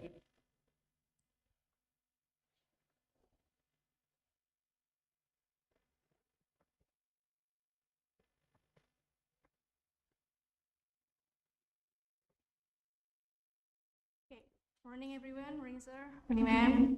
Okay, so my name is Dilona Fiareni. I'm from sociology education, and I would like to say I'm gonna be grateful people if I can get one friend from different culture, different perception, different about me gitu kan. And I will act like a good girl, enthusiasm and curious about their culture, about their perspective, about their perception, about their intention. But what should I do if they the one who can accept me, if they the one who can treat me better, or they can be friend with me? What should I do? That's a really good question. Okay. Yeah, Thank you. if you try to make friendship with people from a different cultural background and they reject you, yeah, the reality is there's nothing you can do. Yeah, if the person is unable to accept different culture, they wouldn't change. There's nothing you can make them change. Maybe there's an external force that can make them change, but you wouldn't be the person who can change their thinking. So it's kind of sad, nothing we can do. But any kind of relationship, if the other person is rejecting you, there's nothing you can do. So move on, try to build a relationship with other people, or wait for opportunity for that person to actually really understand you. Yeah. It's not the best answer you expect, but that's the reality. Yeah, sad reality. Yeah. Source people. Okay. Second one, the second row. So my name is Nafisha Putrinsani. I'm from sociology. I want to ask from the dead language topic Mr. Keisuke explained, is it possible to research an extant language? An extinct language. Yeah, research an extant language. Thank you. Sorry, what was the question? Resurrect. You mean to make it alive again? Yeah, make it alive again. Okay. To rebuild the lost the language that has been dead. Oh, Can we okay. revive it? Yeah, that's the word. Revitalization of language. Okay. If the language is dead, it is, I would say, almost impossible to start speaking that language again. Counter example to that is in Israel Hebrew language. They have a strong solidarity as Jews. So somebody really initiated, okay, we need to revitalize Hebrew. So that happens. But in other cases, it is very, very, very almost impossible to revitalize any language that dying. So as I showed you in the slide, there are different stages of language shift and death. So if we get to the third stage, yeah, let me share the slide with everybody here. And Zoom, sorry, here we go. So here, when it's the third stage, younger generations become stronger in the dominant language and identify themselves more with it. When you come to the stage, it's very difficult to reverse this trend because young people, like for example, maybe like Indonesian, I speak Indonesian, I'm an Indonesian speaker, why do I have to care about speaking Sundanese, something like that? Become like that. So in this stage, it becomes very, very difficult to reverse the language death. So if, any of your language is on the stage 2, this is when language revitalization effort have to be made. Okay, so now we're losing this language. We need to take action. Maybe, increase the usage somehow, in the public domain, so, something. So when you get to the stage 2, we really need to take serious action in order to save your language from dying. Yeah. If you get to the stage 3, very difficult. Yeah. This is the common understanding. Okay. Thank you, sir. Is it clear enough for you? Okay, the third one is the man in the front.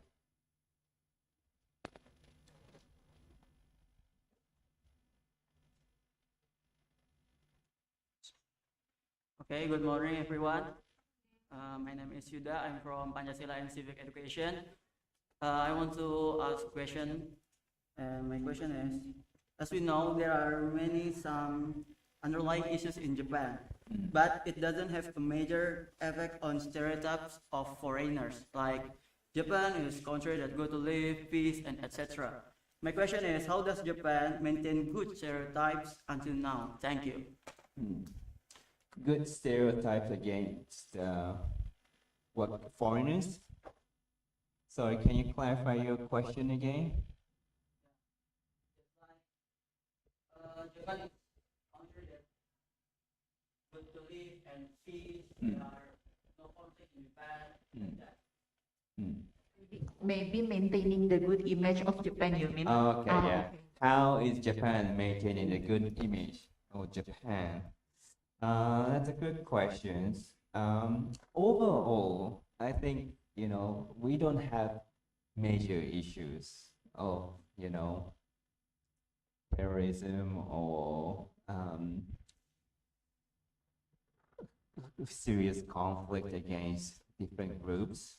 But at the same time, I think Japanese media is not broadcasting enough about the issues. They try to maintain better figure of Japan. So on purpose, they put the better news, of course. So the situation with, for example, Korean minorities is actually serious issue in Japan, but it's not really in media talked about critically.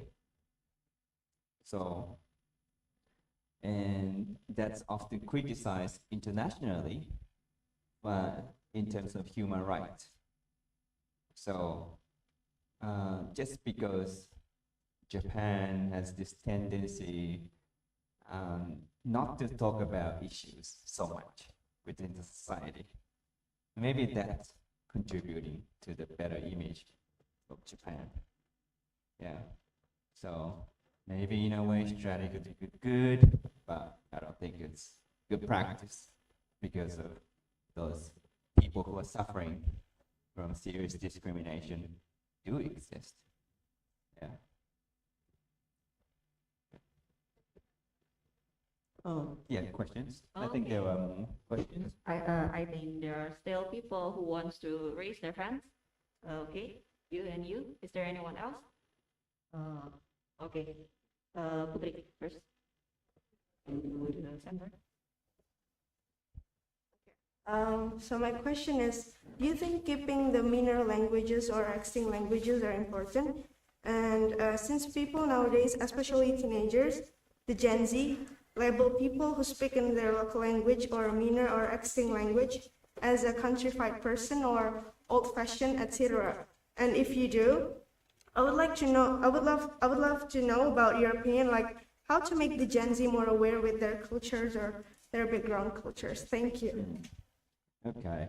Yeah, I do think this cultural and linguistic diversity is important. If everybody is the same and everybody have like similar minded groups, there's always, still an issue that arise from that.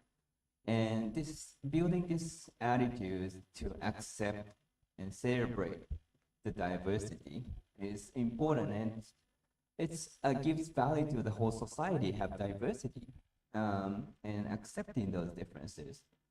So in your situation, your own culture, right, Gen Z, I think it's still really important for the people, also for the entire country.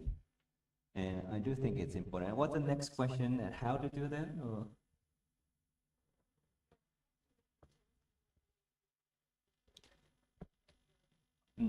Well, I don't know the situation with Gen Z, so I cannot really say so much about it.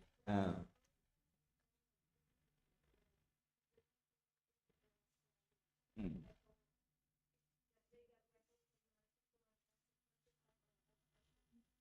Right, right. Yeah, I think it's important for anybody who is passionate about the language and culture to start building a positive image of the language and the culture. Because if the whole group of people have a negative attitude towards the language and culture, you would never be able to maintain that. So somebody has to build a positive attitude, and it's a lot of work because it has been probably stereotyped, more old-fashioned, it's not the modern language. Why do you speak that? Well, somebody need to make an action to change that image.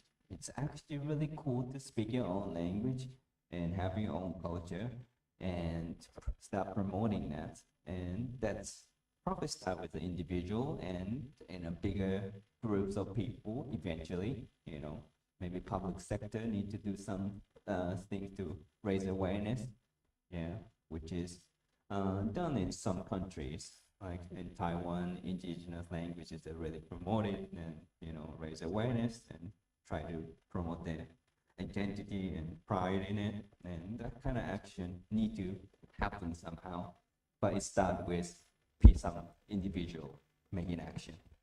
Yeah, if there's no one doing that. Yeah. Right. To be the agent of change, I think. So it's always start from the individuals levels who have the awareness to do so. Okay, one more.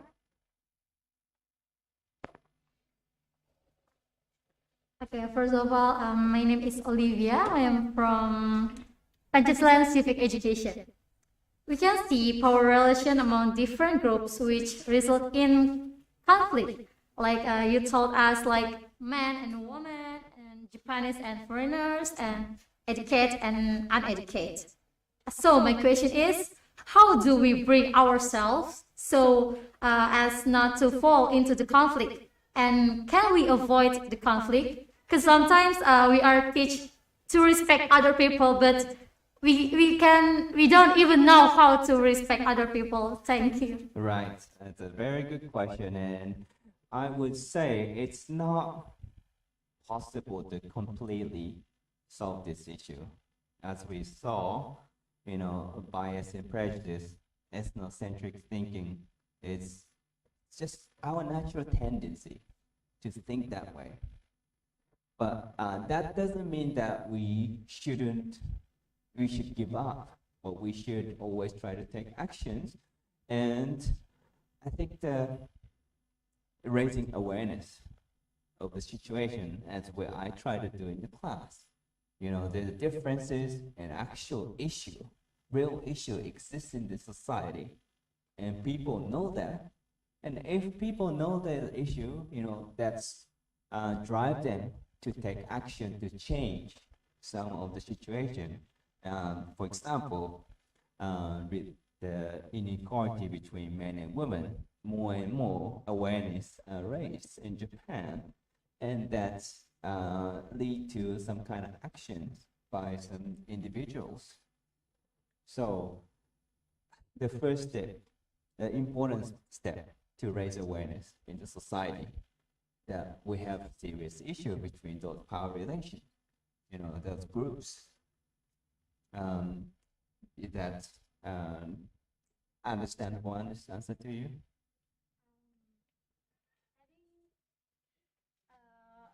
My question is, sometimes we are teach respect other people's, but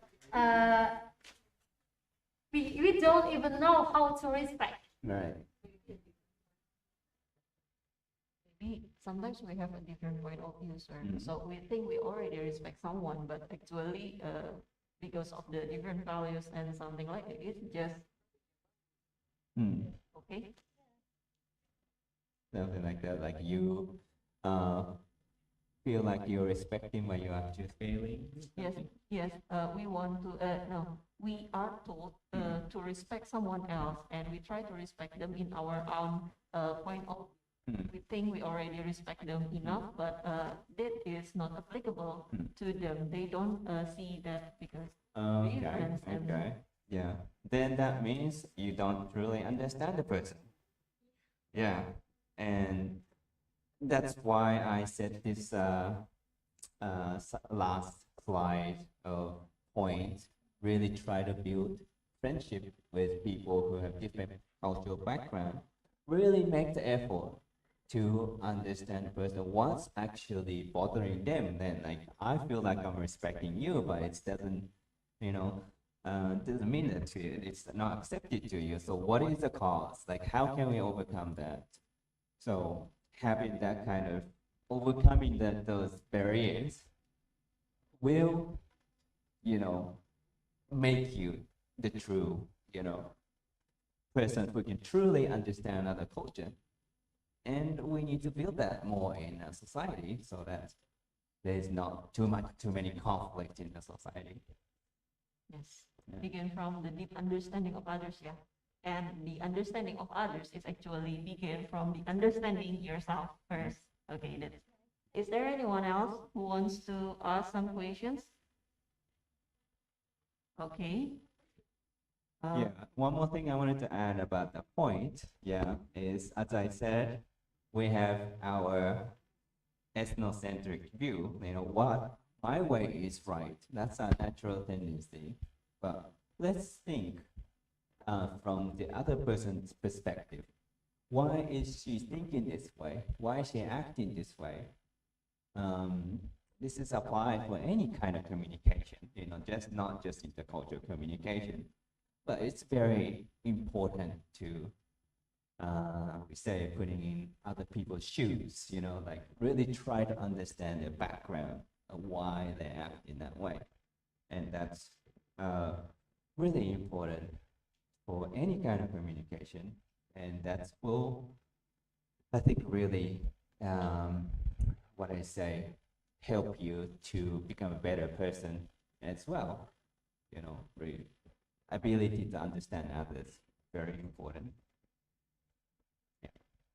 Okay, thank you, sir. Is there anyone else? If no, maybe we can conclude this meeting. Okay. I wouldn't make any comments about this or make a strong conclusion. He already summarized the whole teaching. So I just want to add a little. Every community has their own language and cultures and set of values, and all precious for them as ours always for us. It is important to maintain to have a balanced understanding of diversity issues, those kind of issue of dominant and minority culture, or in group and out group, and so on and so forth. We need to be aware of the practice that can divide the society, like that racism, stereotyping, prejudice, bias, and so on and so forth, that can tear apart the peace of the society. And we can start by building and identify who we are, what is the practice I usually what, and what is the practice that is actually a standard for their life, and try to understand deeper by interacting each other more and more. It won't be finalized just in one night, of course.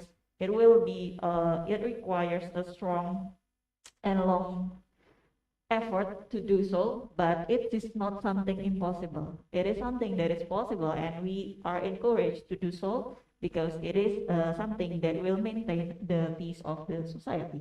Maybe that's for the meeting, but Dr. Imamura, would you mind to pick the 3 best questioners for this day? Okay, so I need to choose. That's very difficult. But I think there are some students who are volunteering a lot for asking questions and expressing your ideas. So I appreciate you for asking lots of questions.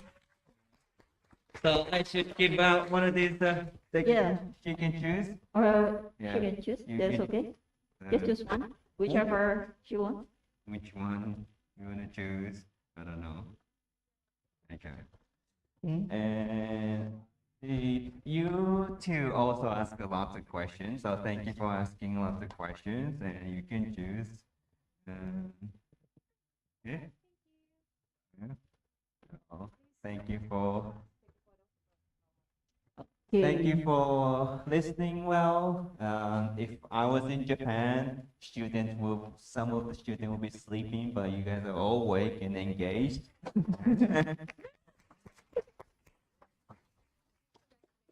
Okay.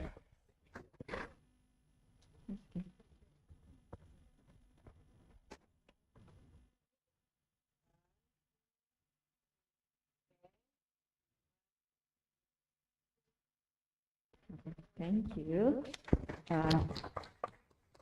Big applause to every one of us because all of us are champions. And we also would like to present you a placard and thank you note from the university, sir, if you Oh, don't thank mind you. to again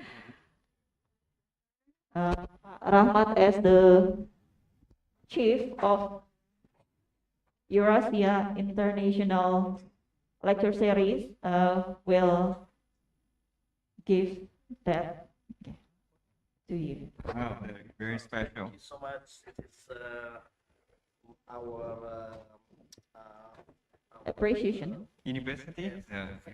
Yes. Okay. Oh, very nice. Thank you. Yeah.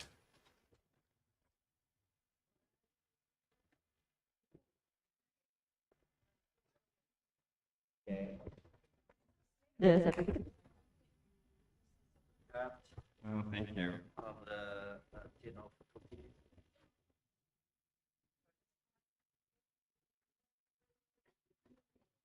And the last one. This is the souvenir Oh, from thank the you. university.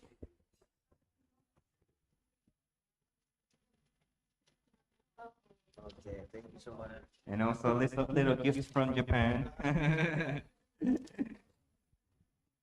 Just a little snack.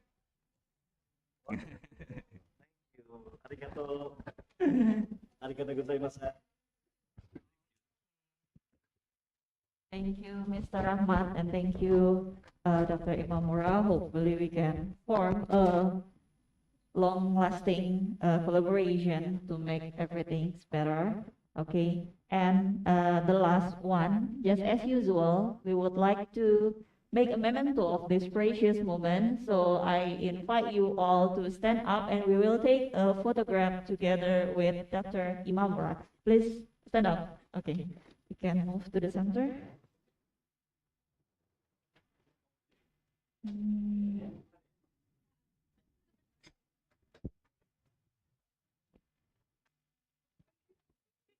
Ada yang mau tahu nggak?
Okay, I will say Eurasia, and then you will follow by success.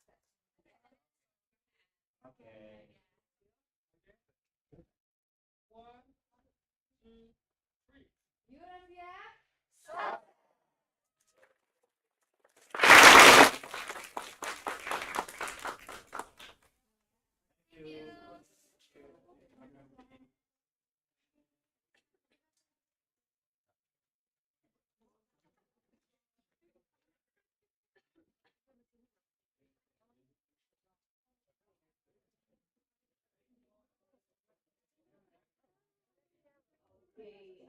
After taking a photograph, I think this is the end of, really end of our eighth session on intercultural communication as a bridge to global understanding.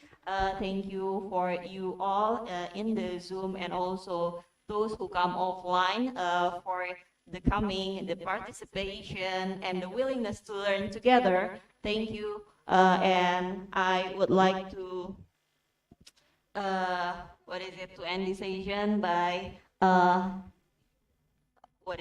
by leaving this session. So thank you. I am Anggun Nadia Fatimah. It's really my honor to meet you all.